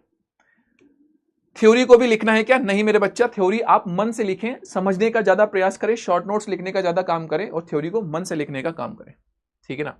चलिए बहुत बढ़िया। ये डायग्राम क्या बता रहा है कि भैया परागकोश बहुत परिपक्व हो गया, मेच्योर हो गया, बूढ़ा हो गया और उसकी ये जो दीवारें हैं वो बहुत ज्यादा पतली हो गई और पतली होने की वजह से यहां से क्या हो गई, टूट गई। इसकी वजह से परागकण क्या हो जाते हैं, बाहर आ जाते हैं, इससे बाहर आ जाते हैं। ठीक, ओके मैंने लाड लो। चले आगे की तरफ। हाँ जी आगे की तरफ चले मेरे बच्चा। यहां तक की बातें, यहां तक की चीजें सब क्लियर है, ऑल डन है। यहां तक की बातें, यहां तक की चीजें सारी डन है क्या? ओके ओके मेरे बच्चा, ओके चलें आगे की तरफ। कितने डायग्राम आते हैं पूरे पेपर में मेरे लाडले? देखो वो डिपेंड करता है कि आपके पास में कौन सा सेट आया है। 7 सेट आते हैं, किसी किसी सेट के अंदर 2 डायग्राम होते हैं, किसी सेट में 1 होता है, किसी में 3 होते हैं, किसी में होता भी नहीं है कभी कभी डायग्राम। तो डिपेंड करता है कि आपके पास में कौन सा सेट आ रहा है। हो सकता है आपके पास में ऐसा कोई सेट फंस जाए जिसमें 3 डायग्राम हो। शुक्रिया मालिक, शुक्रिया। आप बस पढ़ते हुए रहिए, ऐसे ही पढ़ाते रहेंगे हम, ऐसे ही हम पढ़ाते रहेंगे। चलिए आए आगे की तरफ चले मेरे बच्चा। बोलो मेरे लाडलो, आगे की तरफ चले। बोलो बोलो बोलो बोलो बोलो बोलो। चलिए शुरू करें। ये बहुत आईएमपी से टॉपिक में शुरू कर रहा हूं, थोड़ा सा इसमें आप लोगों को टाइम देना पड़ेगा, ठीक है ना, क्योंकि ये यहां से अगर सवाल आता है तो 5 नंबर में सवाल आता है। देखिएगा इस साल ये सवाल यहां से आया भी था, 2023 में सवाल आया था, 2026 में भी सवाल आया था। मैं सवाल आपको पहले ही इसलिए दिखा दे रहा हूं ताकि आपको ये रहे कि हाँ मार्ट साहब के सवाल आ रहे हैं, सवाल आते हैं, इसलिए हमको पूछना, मतलब अच्छे से समझना है, ठीक है ना। और ये पूरा 5 नंबर में यहां से क्वेश्चन आता है। 5 नंबर बहुत ज्यादा होता है मेरे बच्चा, आपको याद करने की जरूरत नहीं पड़ेगी अगर आप ध्यान से समझ लेंगे तो। इसका आंसर याद करने की जरूरत नहीं पड़ेगी अगर आप ध्यान से समझ लेंगे तो, ठीक है ना। कुछ और डाउट आ गए हैं क्या भैया? एमएमएस मीन्स लघु बीजाणु मात्र, हाँ बिल्कुल। प्लॉइडी क्या होता है? सूर्यांश भाई आएगा, जहां पर आएगा जरूरत पड़ेगी वहां पे मैं बताऊंगा। दूसरे प्लांट का परागकण, दूसरे प्लांट में बेटा जब परागन पढ़ाऊंगा वहां पे ये मैं बताऊंगा। परिपक्व किसे कहते हैं बेटा? परिपक्व जैसे तुम लोग जब 4 साल के थे, 5 साल के थे मेरे बच्चा, रात में सोते थे, सुसु कर देते थे बिस्तर पे, लेकिन अभी करते हो क्या? नहीं। क्यों? आप अभी मेच्योर हो गए हो, आप परिपक्व हो गए हो, आप बड़े हो गए हो, तो मेच्योर हो गए, आपके अंदर समझ आ गई है। समझ आ जाना, बड़ा हो जाना, इसी को हम बोलते हैं परिपक्व हो जाना, ठीक है ना। मैच्योरिटी सुना है ना, तो मैच्योरिटी को बेटा जी हिंदी में बोलते हैं परिपक्वता। टेपिटा में एक लेयर होती है मेरे बच्चा जिसमें बहुत सारे केंद्रक होते हैं, वो पोषण प्रदान करती है, ठीक है ना। परागकण कब तक जीवित रहता, धीरे धीरे सब बताऊंगा मेरे लाडले। आगे आगे के टॉपिक, आगे आगे की चीजें मत पूछो यार जो टॉपिक पढ़ा रहा हूं पहले उसके डाउट पूछ लो यार मेरे बच्चा, ओके। सब सब सब सब मेरे भाई, कोई इस 1% भी तुम्हें दिक्कत नहीं आएगी किसी भी चीज की, सस्ती टेंशन मत लो। फुल फॉर्म, उल फॉर्म सब पढ़ाएंगे, धीरे धीरे सब कुछ पढ़ेंगे। आओ आओ सुनाओ आगे का अंडे का फंडा, बहुत आईएमपी सी बात, जरा उसको हम डिस्कस करते हैं, ओके। हेलो हेलो हेलो अंशाही अंशाही अंशाही, हाँ चलिए तो सुनिएगा भैया, सुनने का प्रयास कीजिएगा, आराम से सुनिएगा। आईएमपी चीज है, एकदम आराम से सुनना, समझना और ध्यान से देखते हुए जाना। देखो यहां पर मेरे लाडले, जब हम इस पूरे की पूरे परागकोश को हम देखते हैं, ठीक है ना, जब हम परागकोश को देखते हैं मेरे लाडले, तो परागकोश के अंदर ध्यान से सुनो, ध्यान से समझने का प्रयास करो। जब हम किसको देख रहे हैं? एक परागकोश को देख रहे हैं। परागकोश अभी एकदम छोटा सा है, नन्ना सा मुन्ना सा है हमारे पास में, कौन? परागकोश। और इस नन्हे से मुन्ने से परागकोश के अंदर मेरे लाडले सिर्फ और सिर्फ एक ही लेयर दिखाई दे रही है। ध्यान से सुनो, एकदम ध्यान से सुनो। मैंने आपसे यह कहा कि अभी हमारे पास में जो दिखाई दे रहा है ये क्या है? एक नन्ना सा, नन्ना मुन्ना सा क्या है? परागकोश है। नन्ना मुन्ना सा मतलब अभी जस्ट लगा है। कोई बच्चा अभी जस्ट पैदा हुआ तो उसके अंदर क्या शुक्राणु बनना शुरू हो जाएंगे? क्या वो 1 साल का बच्चा है और वो पिता बन सकता है क्या? नहीं बन सकता। क्यों? क्योंकि उसके अंदर स्पर्म जो है वो नहीं बन रहे हैं, अभी वो अभी छोटा है, वो अभी मैच्योर नहीं हुआ। उसकी अगर शादी करा भी दी आपने तो भी वो पप्पा नहीं बन पाएगा, ठीक है। तो वैसे ही मेरे बच्चा, ये जो डायग्राम आपको दिखाई दे रहा है ना, ये परागकोश का तो डायग्राम है, लेकिन ये परागकोश अभी बच्चा है, मुन्ना है बेटा, बिस्तर पे सुसु कर रहा है अभी, ये बहुत छोटा सा है, ओके, बहुत छोटा सा हमारे पास में क्या है, ये परागकोश। अब जब मेरे लाडले कोई बालक छोटा सा होता है, ठीक है ना, छोटा सा होता है, तो पहली बात तो ये है कि भैया क्या उसकी जब छोटा सा है तभी उसकी दाढ़ी मूछ आ जाएगी क्या? उन्होंने कहा दाढ़ी वाला बच्चा, नहीं, ऐसा नहीं, ऐसा नहीं होता। सिर पे भी बाल कम ही रहते हैं जब वो पैदा हुआ है। धीरे धीरे धीरे धीरे उसका शरीर क्या होता है, बनता है, पूरे सिर पे बाल आते हैं, और ज्यादा बड़ा हो जाता है तो दाढ़ी मूछ भी आने लगती है। तो वैसे ही ये जो परागकोश है ना मेरे लाडले, ये परागकोश कैसा है, अभी अपरिपक्व है। ये जो परागकोश है मेरे बच्चा, ये कैसा है, अपरिपक्व, अपरिपक्व परागकोश है, परागकोश। मैंने परिपक्व क्या होता है उसका मीनिंग बताया था, परिपक्व का मतलब बताया था मैंने कि बड़ा, मतलब मेच्योर हो गया। लेकिन यहां पर हमने लिखा है अपरिपक्व, तो अपरिपक्व का मतलब क्या हो गया कि भैया ये एकदम छुटकू सा है, अभी ये अभी मेच्योर नहीं हुआ है, और मेच्योर नहीं हुआ है, इसके अंदर दाढ़ी मूछ अभी आई नहीं है मेरे बच्चा, ठीक है ना, इसके अंदर अभी दाढ़ी मूछ नहीं आई। इसके पास में अभी बस एक ही क्या पाई जा रही है, केवल एक ही दीवार पाई जा रही है। आपको यह पता होना चाहिए कि परिपक्व परागकोश में 4 दीवारें होती है, एपिडर्मिस, एंडोथीशियम, मिडिल लेयर और टेपिटम, 4 लेयर होती है। पर यह अभी नन्ना सा मुन्ना सा बालक सा है, और इसके अंदर केवल एक ही लेयर पाई जा रही है। उस लेयर का नाम हमने रखा है क्या, टेपिटम, सिंगल लेयर पाई जा रही है, ठीक है मार्ट साहब। एक सॉरी सिंगल लेयर, टेपिटम नहीं, एपिडर्मिस, सिंगल लेयर पाई जा रही है जिसका नाम रखा है हमने क्या, एपिडर्मिस। तो सर बाकी लेयर अभी नहीं बनी है क्या, नहीं बेटा, बच्चा पैदा होते से दाढ़ी मूछ लेकर के पैदा नहीं होता है, बाद में दाढ़ी मूछ आती है। तो वैसे ही यहां पर इस परागकोश के अंदर मेरे लाडले अभी सिर्फ और सिर्फ हमें क्या दिखाई दे रही है, एक सिंगल सी लेयर वाली एपिडर्मिस दिखाई दे रही है, सिर्फ एपिडर्मिस। बाकी एंडोथीशियम है क्या, नहीं, मिडिल लेयर है क्या, नहीं, टेपिटम है क्या, नहीं। सर क्यों नहीं है, क्योंकि ये अभी मेच्योर नहीं हुआ, बड़ा नहीं हुआ, इसलिए इसकी बाकी की लेयर नहीं आई, ठीक है ना, बाकी की लेयर नहीं आई, सिर्फ हमें एक ही लेयर दिखाई दे रही है। और ये जो सिंगल सी लेयर, बहुत आईएमपी साथ साथ समझते हुए चलना मेरे लाडले, मेरी मेहनत की कदर करना, ठीक है ना, और आराम से सुनते हुए समझते हुए चलना।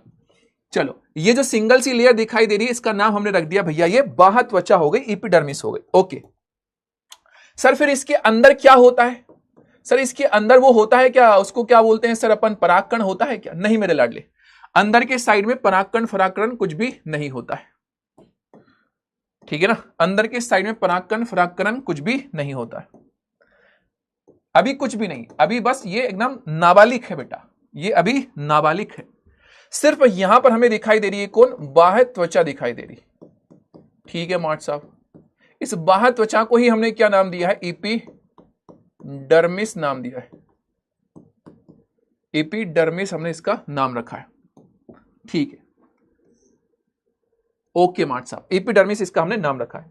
अंदर के साइड में क्या है, अंदर के साइड में बस कोशिकाएं पड़ी हुई हैं, अंदर के साइड में बेटा जी बहुत सारी क्या पड़ी हुई है, कोशिकाएं पड़ी हुई, अंदर के साइड में बस बहुत सारी कोशिकाएं आपको पड़ी हुई देखने को मिल रही, समझ पा रहे हो, ठीक है मार्ट साहब। अंदर के साइड में कोशिकाएं भरी हुई है, सिर्फ एक लेयर आपको दिखाई दे रही है, और उस लेयर का नाम हमने रखा है एपिडर्मिस। इसके अलावा अंदर के साइड में सिर्फ और सिर्फ क्या है, अंदर के साइड में सिर्फ और सिर्फ कोशिकाएं पड़ी हुई हमारे पास में दिखाई दे रही इस पूरे की पूरे डायग्राम में, ठीक है मार्ट साहब। इतनी बात हमारे पास में क्या है, डन है। Okay okay okay okay mart साहब, देखिएगा अंदर के साइड में ये जो पूरी की पूरी हमारे पास में क्या दिखाई दे रही है, कोशिकाएं पड़ी हुई दिखाई दे रही, सिर्फ एक लेयर जिसका नाम रखा है हमने क्या, एपिडर्मिस। ओके, आगे जरा ध्यान से सुनने का प्रयास करें गुरुदेव। यहां पर इस पूरी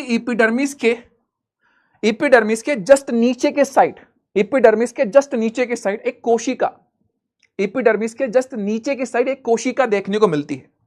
एपिडर्मिस के जस्ट नीचे के साइड एक कोशिका होती है, उस कोशिका को हम नाम दे देते हैं हाइपोडर्मल कोशिका।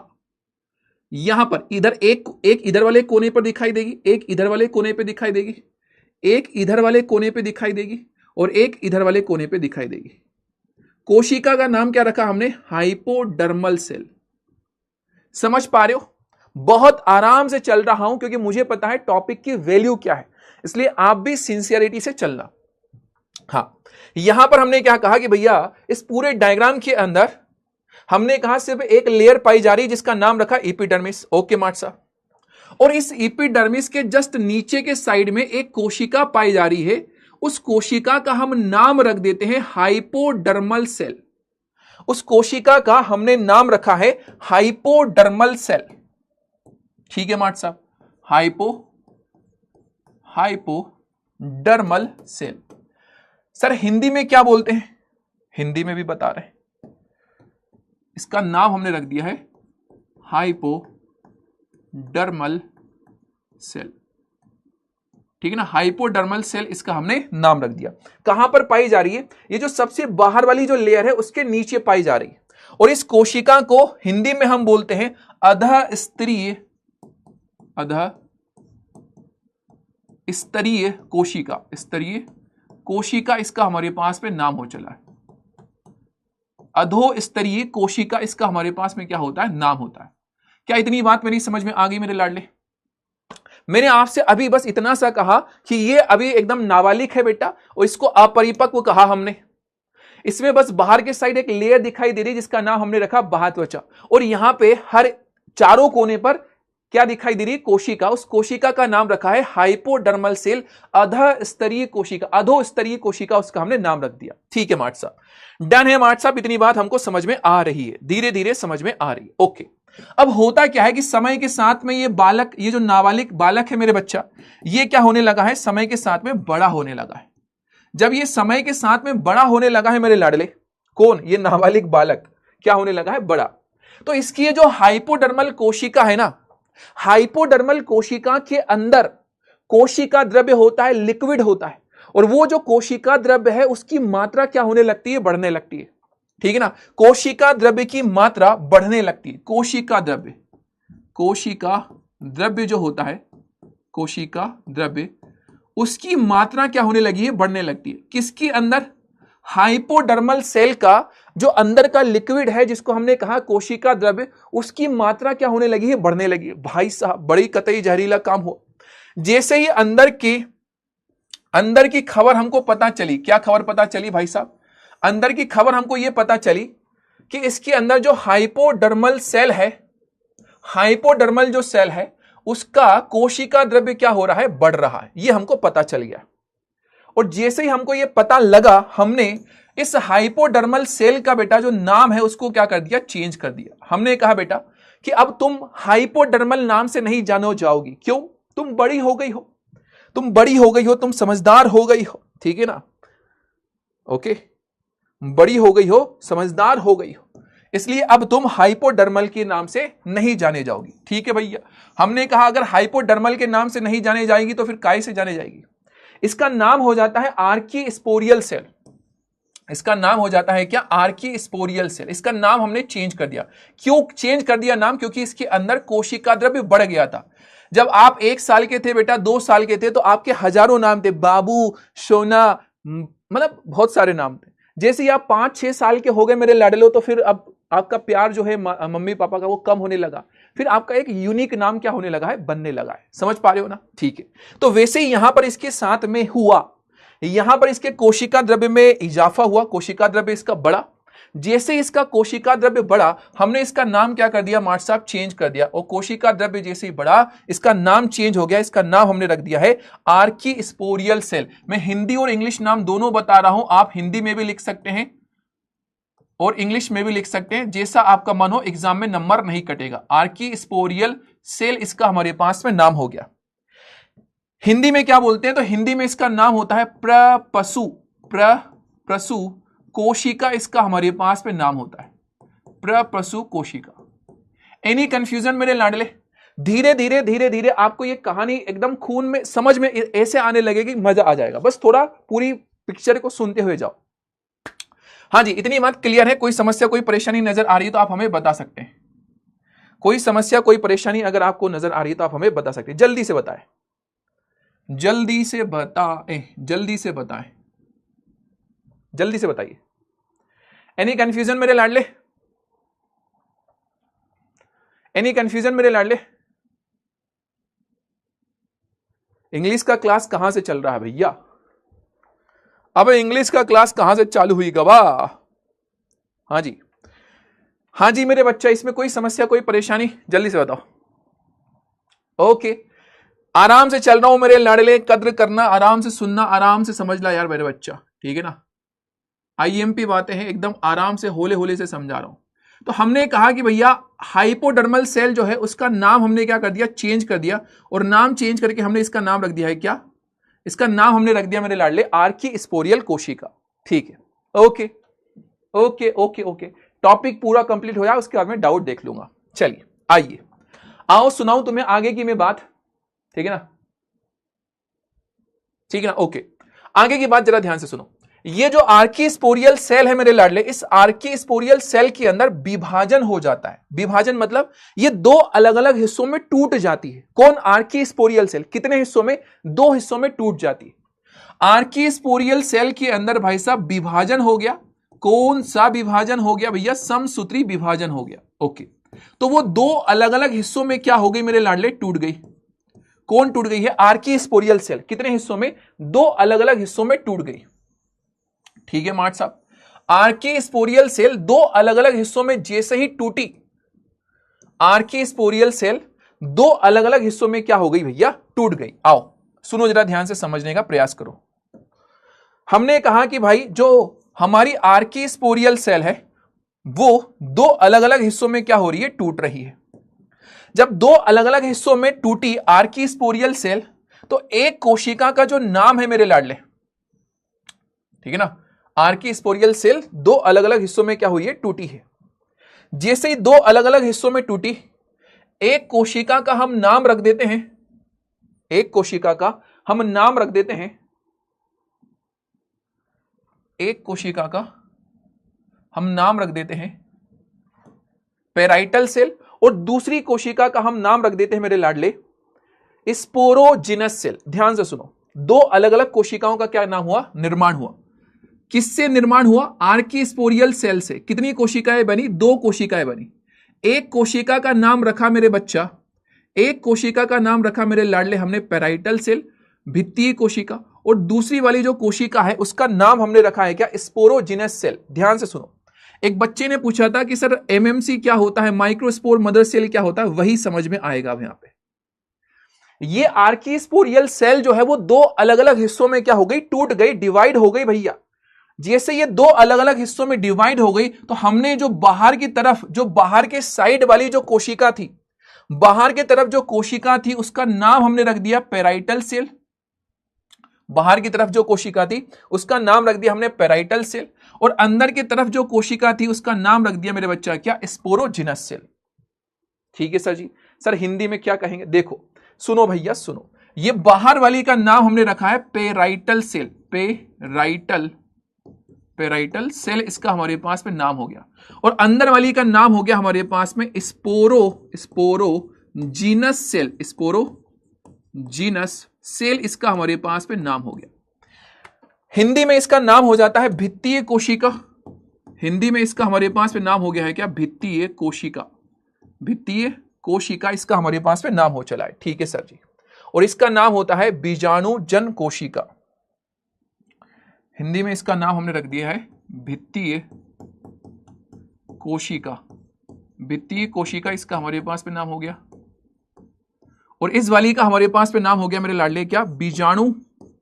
बीजाणुजन कोशिका इसका हमारे पास में नाम हो गया। स्पोरोजिनस सेल को ही हमने कहा हिंदी में बीजाणुजन कोशिका। ओके, मेरी बात समझ में आ गई? सुनना, इसका नाम है भित्तीय कोशिका। इसका नाम भित्तीय कोशिका इसलिए पड़ा क्योंकि भाई साहब ये भित्तियों का निर्माण कर रही है, दीवारों का निर्माण करती है, ठीक है। इसका भित्तीय कोशिका नाम इसलिए पड़ गया मेरे लाडले क्योंकि इसने क्या किया है? दीवारों का निर्माण किया है। इसका काम हो जाता है भित्ति निर्माण करना। सर कौन सी भित्ति? अबे 3 लेयर भित्ति निर्माण, भित्ति निर्माण करना। ये किसका काम होता है? इस पेराइटल सेल का काम होता है, ठीक है ना। मेरी बात समझ में आ गई? पेराइटल सेल का काम हो गया भित्ति निर्माण करना। जो एंडोथीशियम है, जो मिडिल लेयर है, जो टैपिटम है, उसको कौन बनाता है? तो यही पेराइटल सेल बनाती है, यही पेराइटल सेल। पेराइटल सेल कैसे आई मैंने आपको ये बताया। धीरे धीरे धीरे धीरे ये पराकोश मेच्योर हो रहा है, बड़ा हो रहा है, बड़ा हो रहा है, ठीक है ना। पहले नन्ना सा बालक था, गिगला सा था, छोटा सा था, लेकिन अब धीरे धीरे क्या हो रहा है? मेच्योर हो रहा है। मेरी बात समझ में आ रही मेरे बच्चा? ठीक है सर जी। स्पोरोजिनस सेल और पेराइटल सेल बनी। पेराइटल सेल ने किसका निर्माण किया? भित्ति निर्माण करना शुरू कर दिया। ओके, इतनी बात हमारे पास मार्ट साहब डन डनाडन डन है। आओ आगे की तरफ अब हम चलते हैं। यह स्पोरोजिनस सेल क्या काम करती है? यह स्पोरोजिनस सेल क्या काम करती है? ध्यान से सुनने का प्रयास करें मेरे लाडले। ये जो स्पोरोजिनस सेल है ना मेरे लाडले, ये जो स्पोरोजिनस सेल है ना मेरे बच्चा, स्पोरोजिनस सेल जो होती है ये डायरेक्टली अपना नेचर, अपना बिहेवियर पहले तो पड़ी हुई रहती है कि ना अभी हम कछु काम ना कर रहे हैं, हम बस बैठे हुए, हमको पता नहीं है कि हमें क्या करना है भविष्य में, अभी हमको नहीं पता, अभी हम हमारे जीवन को ही जी रहे हैं। जब बच्चा 5 साल 8 साल का होता है तो वो खेल कूद मस्ती में होता है, लेकिन जब वो मैच्योर हो जाता है 12 14 15 साल का, उसके अंदर समझ आ जाती है कि मुझे आगे जाकर के ये बनना है। तो स्पोरोजिनस सेल को इनिशियल स्टेज में कुछ समझ नहीं होती कि उसको क्या करना है, उसको नहीं पता, लेकिन धीरे धीरे कुछ समय के बाद में वो ये डिसाइड करती है कि हाँ अब मैं आगे जाकर के लघु बीजाणु नाम की एक कोशिका का क्या करूंगी? निर्माण करूंगी। कौन डिसाइड कर लेती है? स्पोरोजिनस सेल डिसाइड कर लेती है। क्या बोलती है? आगे जाकर के मैं लघु बीजाणु नाम की चीज का निर्माण करूंगी। अब ये लघु बीजाणु को जन्म देने का काम करने लगती है, इसलिए हम बोल देते हैं कि भैया ये स्पोरोजिनस सेल, ये जो स्पोरोजिनस सेल है ये लघु बीजाणु की क्या हो गई है? मम्मी हो गई है। इसलिए इसका नाम आगे चल करके इसका नाम हो जाता है लघु बीजाणु मात्र कोशिका। इसका नाम हो जाता है लघु बीजाणु मात्र कोशिका। क्या आपको मेरी यह बात समझ में आई? मैंने आपसे यह कहा कि पेराइटल सेल तो आइट साइड में दीवारों का क्या कर रही है? निर्माण कर रही है। और ये जो स्पोरोजिनस सेल है पहले तो इसको पता नहीं होता कि क्या काम करना है, लेकिन बाद में जाकर के ये डिसाइड कर लेती है कि मुझे लघु बीजाणु को बनाना है। तो हम कहेंगे भैया तुम तो मम्मी हो गई। किसकी मम्मी? लघु बीजाणु की मम्मी। इसलिए इसका नाम हो गया लघु बीजाणु मात्र कोशिका। इसी को इंग्लिश में हम नाम दे देते हैं microspore. Microspore mother cell. Microspore mother cell इसका हमारे पास में क्या हो गया है? नाम हो गया। शॉर्ट फॉर्म में इसको हम MMC के नाम से जानते हैं। MMC के नाम से जानते हैं। क्या आपको मेरी बात समझ में आ गई? तो स्पोरोजिनस सेल किसकी तरह बिहेव करने लगती है? क्या बोलने लगती है कि मैं लघु बीजाणु को बनाऊंगी। इसलिए हम स्पोरोजिनस सेल को नाम दे देते हैं लघु बीजाणु मात्र कोशिका। माइक्रोस्पोर मदर सेल इसका नाम हो जाता है। ठीक है मार्ट साहब, कतई जहरीली बात चल रही है मार्ट साहब। मैं फिर से पूरा रिवाइज करा दूंगा, टेंशन मत लो। ऐसा भारी भारी लग रहा है, कुछ हो रहा है, ऐसा अगर लग रहा हो, कहीं पे अगर कोई पॉइंट मिस आउट हो गया हो तो टेंशन मत लेना, मैं कर दूंगा। ओके, मतलब रिपीट कर दूंगा मतलब रिपीट कर दूंगा, ठीक है ना। ये लघु बीजाणु मात्र कोशिका जो है मेरे बच्चा, ये लघु बीजाणु मात्र कोशिका, इसके अंदर एक विभाजन होता है। कौन सा विभाजन? एक विभाजन होता है अर्धसूत्री विभाजन।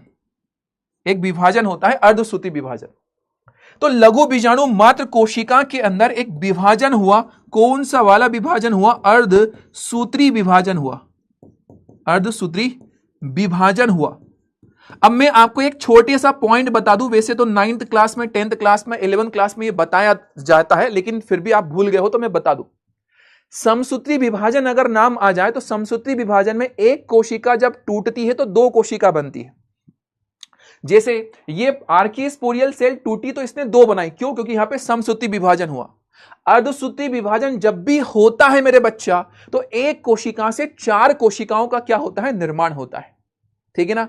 अब इस माइक्रोस्पोर मदर सेल के अंदर विभाजन हुआ। कौन सा वाला? अर्धसूत्री विभाजन हुआ।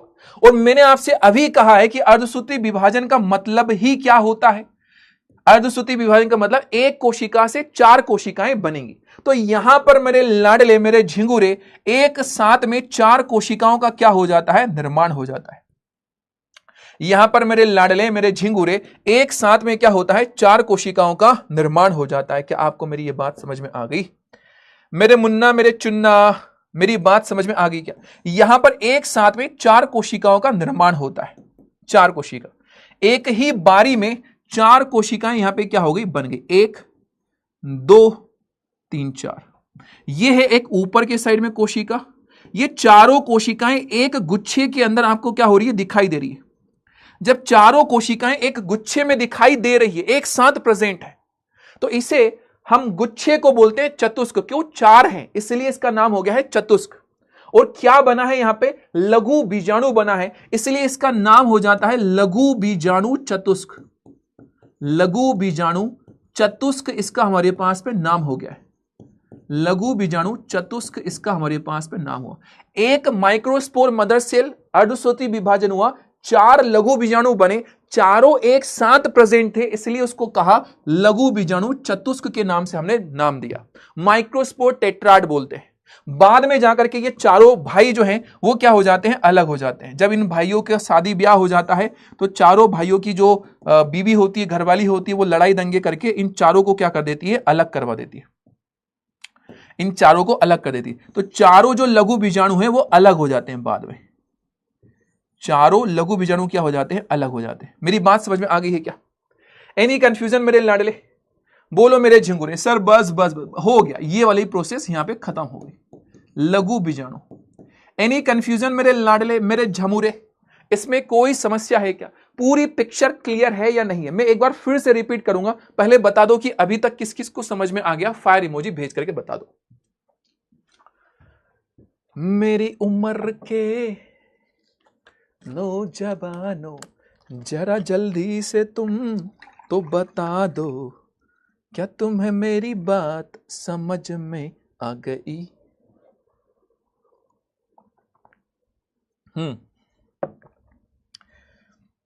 बता दो, अरे द्वारपालो जरा बता दो। है क्लियर है? Please try again. शुलुलू ट्राई अगेन, बता देंगे एक बार, ठीक है ना? ओके मेरे बच्चा, आपने यहां पे क्या पिक्चर मार्च सर चकरा गया। यहां पे हुआ क्या? यहां पर मेरे लाडले, मेरे झिंगुरे, यहां पे क्या हुआ? यहां पर लघु बीजाणु का निर्माण हुआ। यहां पे क्या हुआ? लघु बीजाणु का निर्माण। इस पूरी पिक्चर के अंदर आपने लास्ट में किसको बनते हुए देखा? तो 4 नन्हे मुन्ने से लघु बीजाणु ये करते हुए क्या हुए? पैदा हुए। और लघु बीजाणु के बनने की प्रक्रिया को हम लघु बीजाणु जनन के नाम से जानते हैं। ये जो पूरी प्रक्रिया हमने देखी, इस पूरी प्रक्रिया का नाम क्या है? लघु बीजाणु जनन। इंग्लिश में इसको हम बोलते हैं माइक्रोस्पोरोजेनेसिस। ठीक है ना? शिल्पी जी शुक्रिया, थैंक यू सो मच।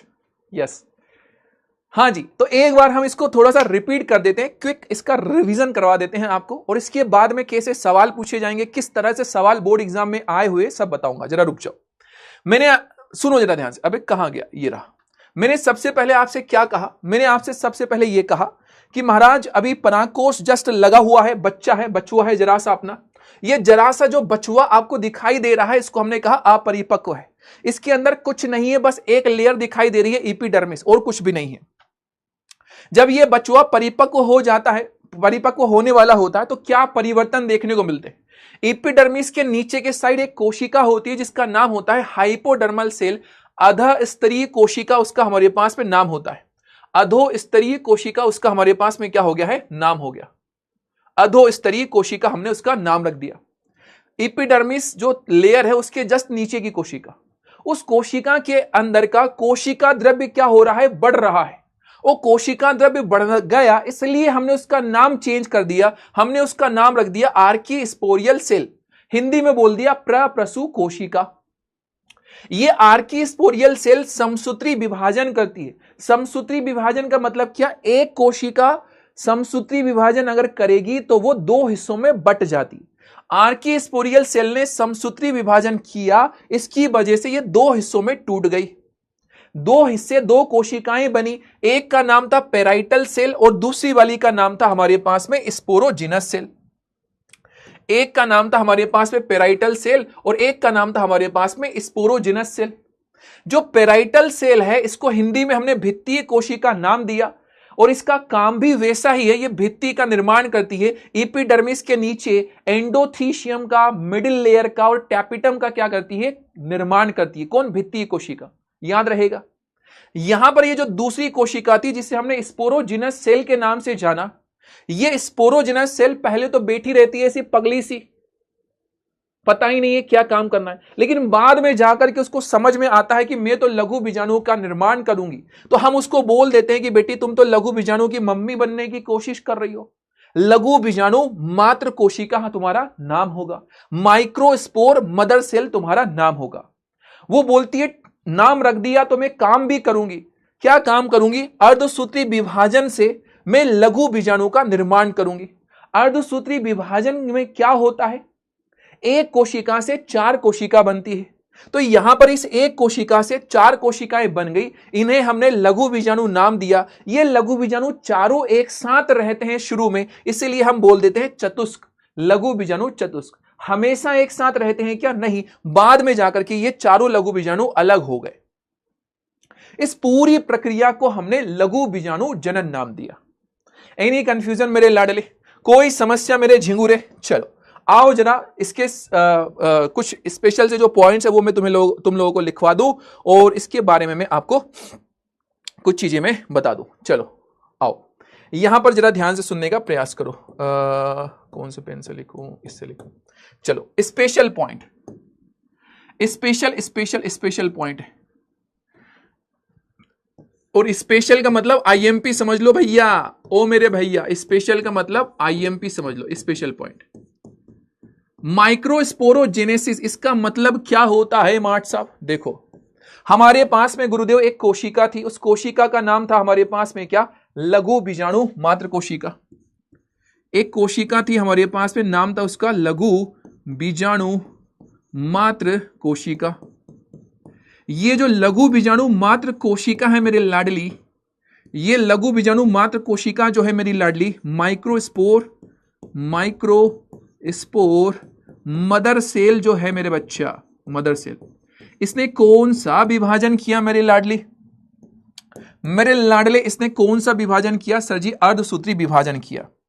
जब इसने अर्धसूत्री विभाजन किया मेरे लाडले और लाडली, तो अर्धसूत्री विभाजन के कारण यहां पे अर्धसूत्री विभाजन हुआ और उस अर्धसूत्री विभाजन के कारण मेरी लाडली यहां पे क्या बना? लघु बीजाणु का फॉर्मेशन हुआ। जब यहां पर लघु बीजाणु बन गया, यहां पे किसका फॉर्मेशन हुआ? लघु बीजाणु। इसी को इंग्लिश में क्या नाम दिया है? माइक्रोस्पोर हमने नाम दिया है। इंग्लिश में इसका हमारे पास में नाम होता है माइक्रोस्पोर। तो इसी प्रोसेस को, इसी प्रक्रिया को हम नाम दे देते हैं लघु बीजाणु जनन। इसी प्रोसेस का नाम होता है मेरे लाडले लघु बीजाणु जनन। ये जो पूरी की पूरी प्रक्रिया है ना, ये जो पूरी प्रोसेस हुई ना, इसी प्रोसेस को हमने नाम दिया है लघु बीजाणु जनन। क्या आपको मेरी बात समझ में आ गई? लघु बीजाणु जनन, ठीक है ना? लघु बीजाणु जनन इसका हमने नाम रखा। माइक्रोस्पोरोजेनेसिस इसका हमने नाम रख दिया। ठीक है मेरे बच्चा, माइक्रोस्पोरोजेनेसिस इसका हमने क्या कर दिया है? नाम रख दिया। Any confusion? कोई समस्या इसके अंदर? नहीं सर जी। तो लघु बीजाणु जनन का मतलब क्या? लघु बीजाणु के निर्माण की प्रक्रिया लघु बीजाणु जनन कहलाती। याद रहेगा? पहला पॉइंट याद रहेगा। चल भैया आजा मेरे भैया, मेरी बात जरा ध्यान से सुन ले मेरे लाडले। यहां पे ये ध्यान रखना, ये बात ध्यान रखना, एक लघु बीजाणु मात्र कोशिका थी, उससे कितने 4 लघु बीजाणु का निर्माण हुआ था। ये बात याद रहनी चाहिए, खून की नसों के अंदर ये बात रहनी चाहिए कि लघु बीजाणु मात्र कोशिका कितनी थी? 1 थी। तो 1 से कितने लघु बीजाणु का निर्माण हुआ है? 4 का निर्माण हुआ। ये बात अगर याद नहीं रही तो बहुत दिक्कत हो जाएगी। एक लघु बीजाणु मात्र कोशिका से 4 लघु बीजाणु का क्या होता है? निर्माण होता है। क्या यह बात याद रहेगी मेरे बच्चा? कोई कंफ्यूजन इसके अंदर? चलो बताओ जरा, झट से झटपट फटाफट जरा बता दो, यह बात याद रहेगी क्या? एक सवाल करवाऊं क्या? अरे एक सवाल करवा दूं क्या भैया? एक सवाल करवा दूं क्या भैया? जल्दी से बताओ। ऐसा सवाल करवा दूं जो बोर्ड एग्जाम में आया हो। हाँ जी, ऐसा सवाल करवा दूं जो बोर्ड एग्जाम में आया हो। हाँ जी, एक सवाल करवा दूं जो बोर्ड एग्जाम में आया हो। ओके मार्ट साहब, आओ आओ आओ आओ आओ, एक सवाल करा देता हूं। सुनो मेरी बात जरा ध्यान से सुनो मेरे लाडले। एक लघु बीजाणु मात्र कोशिका से कितने लघु बीजाणु बनते हैं? 4 बनते हैं।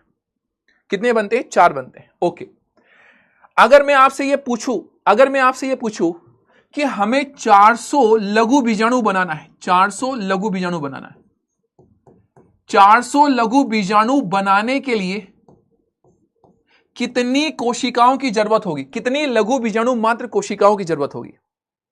बताओ, जल्दी से बताओ। मैंने आपसे यह पूछा कि भैया हमको 400 लघु बीजाणु बनाना है, 400 लघु बीजाणु का ऑर्डर आया है, तो 400 लघु बीजाणु बनाने के लिए कितनी लघु बीजाणु मात्र कोशिका चाहिए होंगी? सर बहुत सीधी सी बात, विदाउट एनी बकवास, एक लघु बीजाणु मात्र कोशिका से 4 बनते हैं, हमें 400 बनाना है। एक से 4 बनते हैं, हमें 400 बनाना है। एक से भैया हमारे पास से बनते हैं 4, तो 10 से कितने बनेंगे? 40। तो 100 से कितने बन जाएंगे? 400 बन जाएंगे। 100 हमारे पास में क्या चाहिए होंगी? लघु बीजाणु मात्र कोशिका चाहिए होंगी। 100 लघु बीजाणु मात्र कोशिका अगर रहेंगी तो 400 हमारे पास में क्या बन जाएंगे? लघु बीजाणु। चलो, इसी के ऊपर बेस्ड एक सवाल है, 2022 में आपके यूपी बोर्ड के अंदर पूछा गया ये सवाल है। इस सवाल का जवाब दीजिएगा, इस सवाल का जवाब दीजिएगा। हम पोल शुरू कर रहे हैं, ठीक है ना? अगर सवाल में कोई समस्या गई होगी तो टेंशन मत लो, हम डायरेक्ट आपको फॉर्मूला लिखवा देंगे। हम डायरेक्ट, लक्ष्मी ने थोड़ा सा गलत कर दिया, लक्ष्मी ने 4 से मल्टीप्लाई कर दिया। चलो, इस सवाल का जवाब दो। 112 हमको लघु बीजाणु बनाना है। 112 लघु बीजाणु के निर्माण हेतु लघु बीजाणु मात्र कोशिकाओं में कितने, अरे यार सॉरी, इस सवाल को चेंज करता हूं, कितने नहीं, हाँ सही है, इसी को करो। कितने अर्धसूत्री विभाजन होंगे बताओ? देखो मेरे बच्चा, जब एक अर्धसूत्री विभाजन होता है, ध्यान से सुनना, एक अर्धसूत्री विभाजन जब होता है, एक अर्धसूत्री विभाजन, तो उससे कितने लघु बीजाणु बनते हैं? एक अर्धसूत्री विभाजन होता है तो उससे कितने लघु बीजाणु बनते हैं? सर 4 लघु बीजाणु बनते हैं। एक अर्धसूत्री अगर विभाजन हुआ तो उससे 4 हमारे पास में क्या बनेंगे? लघु बीजाणु बनेंगे, ठीक है ना? 1 से 4 बनता है, हमको कितने बनाना है? 112 बनाने हैं। हमें चाहिए 112 लघु बीजाणु। तो 112 लघु बीजाणु के लिए कितने अर्धसूत्री विभाजन चाहिए होंगे, हमसे यह पूछा गया है। कुछ नहीं करना है मेरे बच्चा, सिर्फ और सिर्फ 4 से डिवाइड कर देना है, ठीक है ना? 4 से डिवाइड कर देना। तो 4 दूनी 8, हासिल क्या है? 3, 4 8 32। करेक्ट आंसर हमारे पास में आता है क्या? 28। मेरी बात समझ में आ गई है क्या? एक अर्धसूत्री विभाजन से 4 लघु बीजाणु।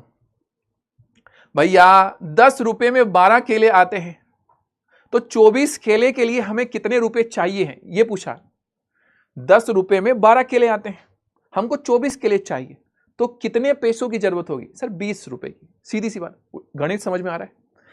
नहीं आ रहा है तो सीधा ये याद रख लो कि 4 से डिवाइड कर देंगे, बस, और कुछ नहीं, ठीक है ना? पोल स्टार्ट नहीं किया था मैंने, कोई बात नहीं। अगला सवाल ये रहा, यहां पे पोल शुरू कर दिया। 2024 में यहां से सवाल पूछा गया है। 2024 में सवाल में ज्यादा कोई चेंज है क्या? नहीं, सवाल में ज्यादा कोई बदलाव नहीं है, सवाल में ज्यादा कोई भी बदलाव महसूस नहीं हो रहा है। अरे रे रे रे रे ये क्या हुआ, तूने न मेरे जाना, ला ला ला ला ला ला ला ला ला ला ला ला ला ला ला। आराम से मेरे झिंगुरो, एकदम आराम से सवाल करो, आराम से सवालों का जवाब दे दो, ठीक है ना? चलिए, मजा आ रहा है? अरे तनिक तनिक सा मजा आ रहा है कि नहीं? तनिक तनिक सा मजा आ रहा है कि नहीं? चलिए, तनिक तनिक सा मजा आ रहा है कि नहीं?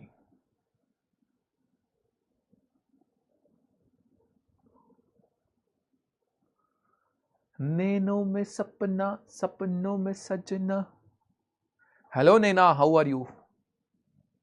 यस, इस सवाल का करेक्ट आंसर क्या आएगा? अगेन वही सेम चीज मेरे बच्चा, 108 को डिवाइड कर दो किससे? 4 से, तो 4 दूनी 8 और 7 चौक 28, 27 हमारे पास। तो इसका करेक्ट आंसर आएगा, B is the correct answer. 90% बालक बालिकाओं ने इसका सही जवाब दिया है।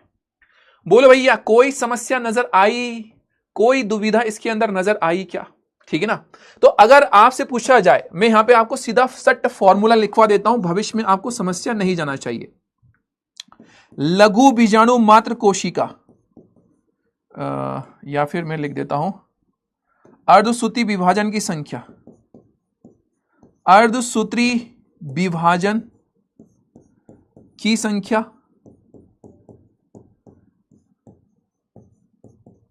या फिर मेरे बच्चा, या फिर आपसे पूछ लिया जाए लघु बीजाणु मात्र कोशिका की संख्या, लघु बीजाणु मात्र कोशिका की संख्या इज इक्वल टू, आप क्या कर दोगे मेरे बच्चा, इज इक्वल टू आप क्या कर दोगे मेरे लाडलो, आप सीधी सीधी सी बात करोगे, आप लिखोगे यहां पे लघु बीजाणु की संख्या, लघु बीजाणु की संख्या डिवाइड बाय 4, डिवाइड बाय 4। क्या आपको मेरी बात समझ में आ गई है क्या? मेरी बात समझ में आ गई है क्या? ये एक फॉर्मूला मैंने आपको डायरेक्टली दे दिया, आप इस फॉर्मूले को ध्यान रख लेना। अगर आपको और ज्यादा अगर इसमें समस्या है तो आप सिर्फ इस फॉर्मूले को क्या कर लो, ध्यान रख लोगे। बोलो हो जाएगा मेरे बच्चा? ठीक है ना, हो जाएगा क्या? बोलो यार बच्चा, बोलते नहीं हो तुम लोग यार, आवाज नहीं आती तुम लोगों की। हो जाएगा क्या ये? ठीक है ना। एक और सवाल करवाऊं क्या? अगर तुम लोग बोलोगे तो एक और सवाल करवाऊंगा, तुम लोग बोलोगे तो एक और सवाल करवाऊंगा। यस, लव यू बच्चा। डाउट चेक करें? जी बिल्कुल, डाउट चेक कर रहे हैं अब हम। चलिए एक और सवाल करवाऊं क्या? बताओ जल्दी से, सुनो जरा ध्यान से। सवाल में सुनो सुनो सुनो सुनो, सवाल में कहा है 150 एमएमसी से कितने लघु बीजाणु बनेंगे, कितने लघु बीजाणु बनेंगे? ठीक है ना। इसको मैं थोड़ा सा चेंज कर देता हूं, 150 की जगह पर मैं 160 कर देता हूं, 160। फर्स्ट ऑप्शन दिया है मेरे बच्चा, चलिए ठीक है ना। चलो दूसरा ऑप्शन है मेरे बच्चा, तीसरा ऑप्शन है मेरे लाडले, चौथा ऑप्शन है मेरे लाडले। चलिए भैया बताओ। अरे रे रे रे रे ये क्या हुआ? पोल स्टार्ट कर दूं मेरे बच्चा? चलो थोड़ा सा लगाना पड़ेगा क्या दिमाग ठीक है ना। ओके बड़ा बहुत मुक्के मारूंगा मैं तुम लोगों को। ऐसी लापरवाही, ये लापरवाही नहीं चलेगी भैया, ये लापरवाहियां नहीं चलेंगी। ठीक है ना। आपको पूरे साल भर में बहुत अच्छे कुछ सवाल कराने के बाद में ऐसा एक सवाल दूंगा जिसमें कि आपको थोड़ा दिमाग लगाना पड़ेगा। ठीक है ना। अगर आप दिमाग नहीं लगाओगे तो दिक्कत हो जाएगी। यहां पर मैक्सिमम बच्चों ने आंसर दिया है मेरे बच्चा ए आंसर दिया है, ए ऑप्शन के ऊपर उन्होंने टिक किया। क्यों? हमारे दिमाग में एक बात छप गई। कौन सी बात? अभी आपने बताया था कि सर जी 4 से डिवाइड कर दो, 160 डिवाइड बाय 4, तो 4 चौके 16, 40 सर जी आंसर आएगा। अबे मेरे बालक, अबे मेरे बालक, यहां तुझे मैंने फॉर्मूला भी तो दिया मेरे मुन्ना, तुझे फॉर्मूला भी तो दिया यार भैया। यहां पे कहा है कि 160 एमएमसी है, माइक्रोस्पोर मदर सेल से कितने लघु बीजाणु बनेंगे? अबे पगलू, एक माइक्रोस्पोर मदर सेल से 4 बनते हैं, तो 160 से कितने बनेंगे? थोड़ा उल्टा कर दिया है सवाल। ये जो 2 सवाल मैंने अभी तक कराए हैं वो थोड़े अलग थे भैया, उसमें अलग चीज पूछी थी और यहां पे अलग चीज पूछी। ये फॉर्मूला ध्यान रख ले भैयू मेरे मुन्ना। उसने कहा 160 एमएमसी है, तो लघु बीजाणु मात्र कोशिका की संख्या इज इक्वल टू लघु बीजाणु की संख्या डिवाइड बाय 4। आपके पास में लघु बीजाणु मात्र कोशिका की संख्या कितनी दे रखी है? 160 इज इक्वल टू क्या है? लघु बीजाणु की संख्या डिवाइड बाय क्या है? 4 है। अब ये 4 को मेरे बच्चा इधर अगर तू ट्रांसफर करेगा तो ये मल्टीपल में जाएगा ना मेरे मुन्ना, मल्टीपल में जाएगा तो उसको मल्टीपल करेगा तो 16 चुकू क्या होता है भैया? ठीक है ना, 640 आंसर आएगा ना मेरे मुन्ना। मेरी बात समझ में आई है क्या? मेरी बात समझ में आ गई है तो एक बार फायर इमोजी भेज देना। जिसका गलत हुआ था कोई बात नहीं। देखो ये सवाल तुम्हें क्या लगता है ये सवाल मैंने ऐसे ही दे दिया? नहीं, मुझे पता था कि तुम लोगों का कॉन्फिडेंस एकदम हाई लेवल पे गया। 2 सवाल तुम लोगों ने एकदम धड़ाधड़ मारे, तुम लोगों का कॉन्फिडेंस एकदम चरमोत्कर्ष पे है, क्लाइमेक्स पे है। तो उस कॉन्फिडेंस को संभाल के रखना भी जरूरी है। सिर्फ कॉन्फिडेंस होना अच्छी बात नहीं है, कॉन्फिडेंस कहां पर जरूरी है, कहां पर सही इस्तेमाल होगा यह भी जरूरी है। सवाल में हल्का सा घुमाया था मैंने, कुछ नहीं किया मैंने, बस घुमाया। जबकि मैंने इसी पेज पर तुम लोगों को सवाल लिया कि तुम इस फॉर्मूले को क्या कर लो, यूज कर लो, ठीक है ना। पर आई नो दैट, मुझे पता था कि तुम लोग गलत करोगे। तो बी हमारे पास में करेक्ट आंसर है। 36% बच्चों ने इसका आंसर दिया है, ठीक है। यही चीज है मेरे लाडले जो तुम्हें साल भर क्या करनी है, सीखनी है। यही चीजें जो तुम्हें साल भर सीखनी है और यही है जो मैं आपको सिखाऊंगा। मेरा काम ही यही है कि तुम लोगों को बेहतर से बेहतर बनाता हुआ जाऊंगा। तुम लोग अभी जिस लेवल पे हो उससे बेहतर से बेहतर मैं बनाता हुआ जाऊंगा। यस, ठीक है मेरे मुन्ना, मेरी बात समझ में आ गई। तो करेक्ट आंसर हम क्या लिखेंगे, 640 लिखेंगे। एनी कंफ्यूजन मेरे लाडले, ठीक है ना, एनी कंफ्यूजन। चलो कुछ डाउट है आप लोगों के, मैं डाउट आपके देख लेता हूं यहां पे और एक्सप्लेन करता हूं। बी सही है बिल्कुल। अधोस्तरीय कोशिका क्या होती है बेटा? एपिडर्मिस के नीचे की कोशिका को अधोस्तरीय कोशिका बोल देते हैं। आनंद भाई 2 बार समझा दिया था। लघु बीजाणु फिर से बताइएगा। ओके सर, जब लघु बीजाणु मात्र कोशिका से लघु बीजाणु का निर्माण होता है, लघु बीजाणु धानी का निर्माण कैसे होता है? मेरे लाडले यहां पर जिस जगह पर यह लघु बीजाणु मात्र कोशिका होती है ना, उस जगह के आसपास बहुत सारे लघु बीजाणु क्या होने लगते हैं, बनने लगते हैं एक सर्कल में। और उसी जगह को, उसी थैली को हम क्या नाम दे देते हैं, लघु बीजाणु धानी। उसी एरिया को जहां पे बहुत सारे लघु बीजाणु होते हैं। 500 के लिए कितना चाहिए विपिन भाई बताओ, हल करो, ठीक है। कोई बात नहीं, हो सकता है थोड़ा सा कम समझ में आया हो। एक बार इसको फिर से क्या कीजिएगा, ऑब्जर्व कीजिएगा, देखिएगा। वैसे मैंने आपको इसको 2 बार रिवाइज करा दिया है।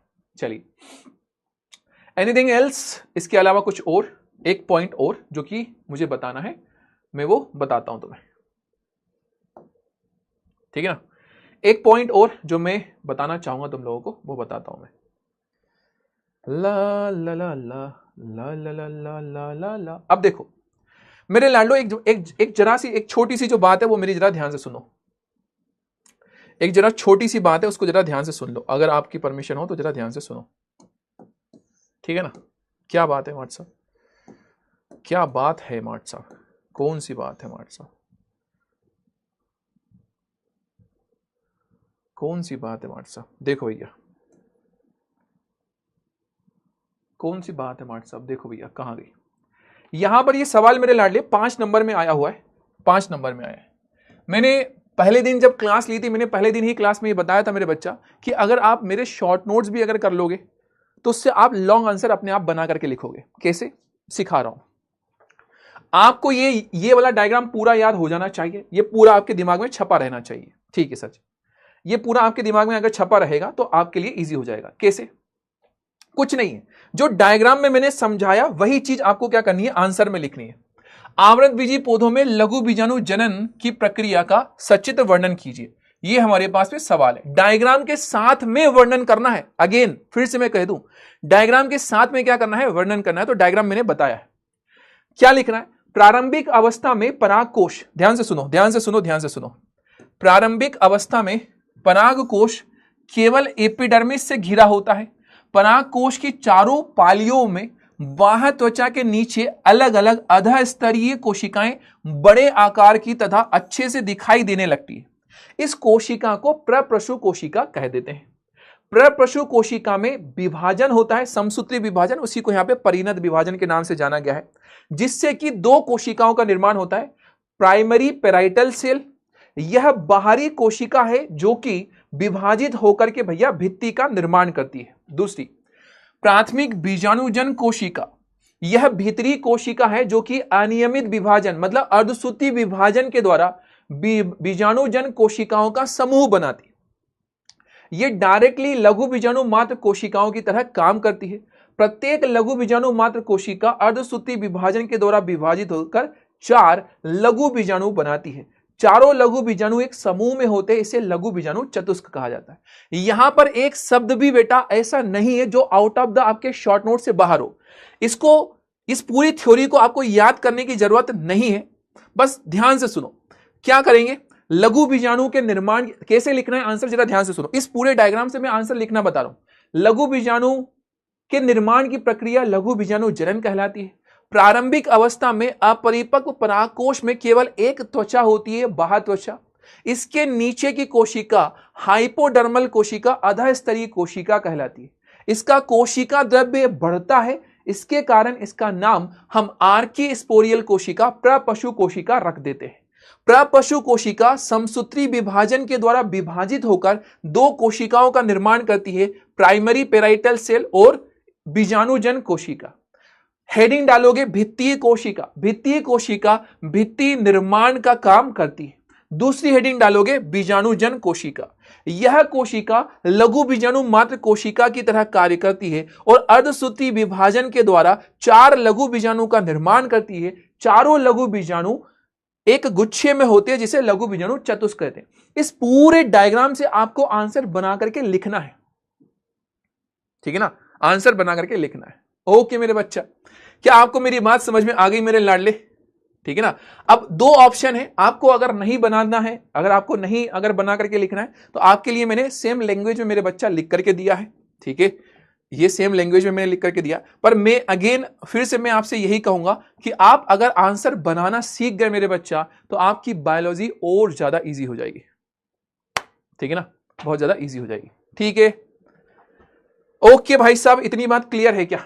चलिए, तो यहां पर हम आज के इस प्यारे से सेशनवा में यहीं तक की बातों को क्या करते हैं, रखते हैं, ठीक है ना। यहीं तक की बातों को क्या करते हैं, हम रखते हैं। आई होप सो आपको आज का ये सेशन शानदार लगा हो, बढ़िया लगा हो, जबरदस्त लगा हो, चीजें आपको समझ में आई हो, ठीक है ना, और बातें आपको समझ में आई हो, ठीक है मेरे बच्चा। अगर हाँ सब कुछ बढ़िया है तो कमेंट सेक्शन के अंदर लिख दीजिएगा, सरकार आप सभी का मुझ तक पहुंच जाएगा प्यार, ठीक है। चलिए, कोई डाउट्स अगर कुछ भी ऐसा लग रहा है तो मैं अभी आपके डाउट्स वगैरह वो भी देख लेता हूं, ठीक है मेरे लाडले। चलिए भाई साहब,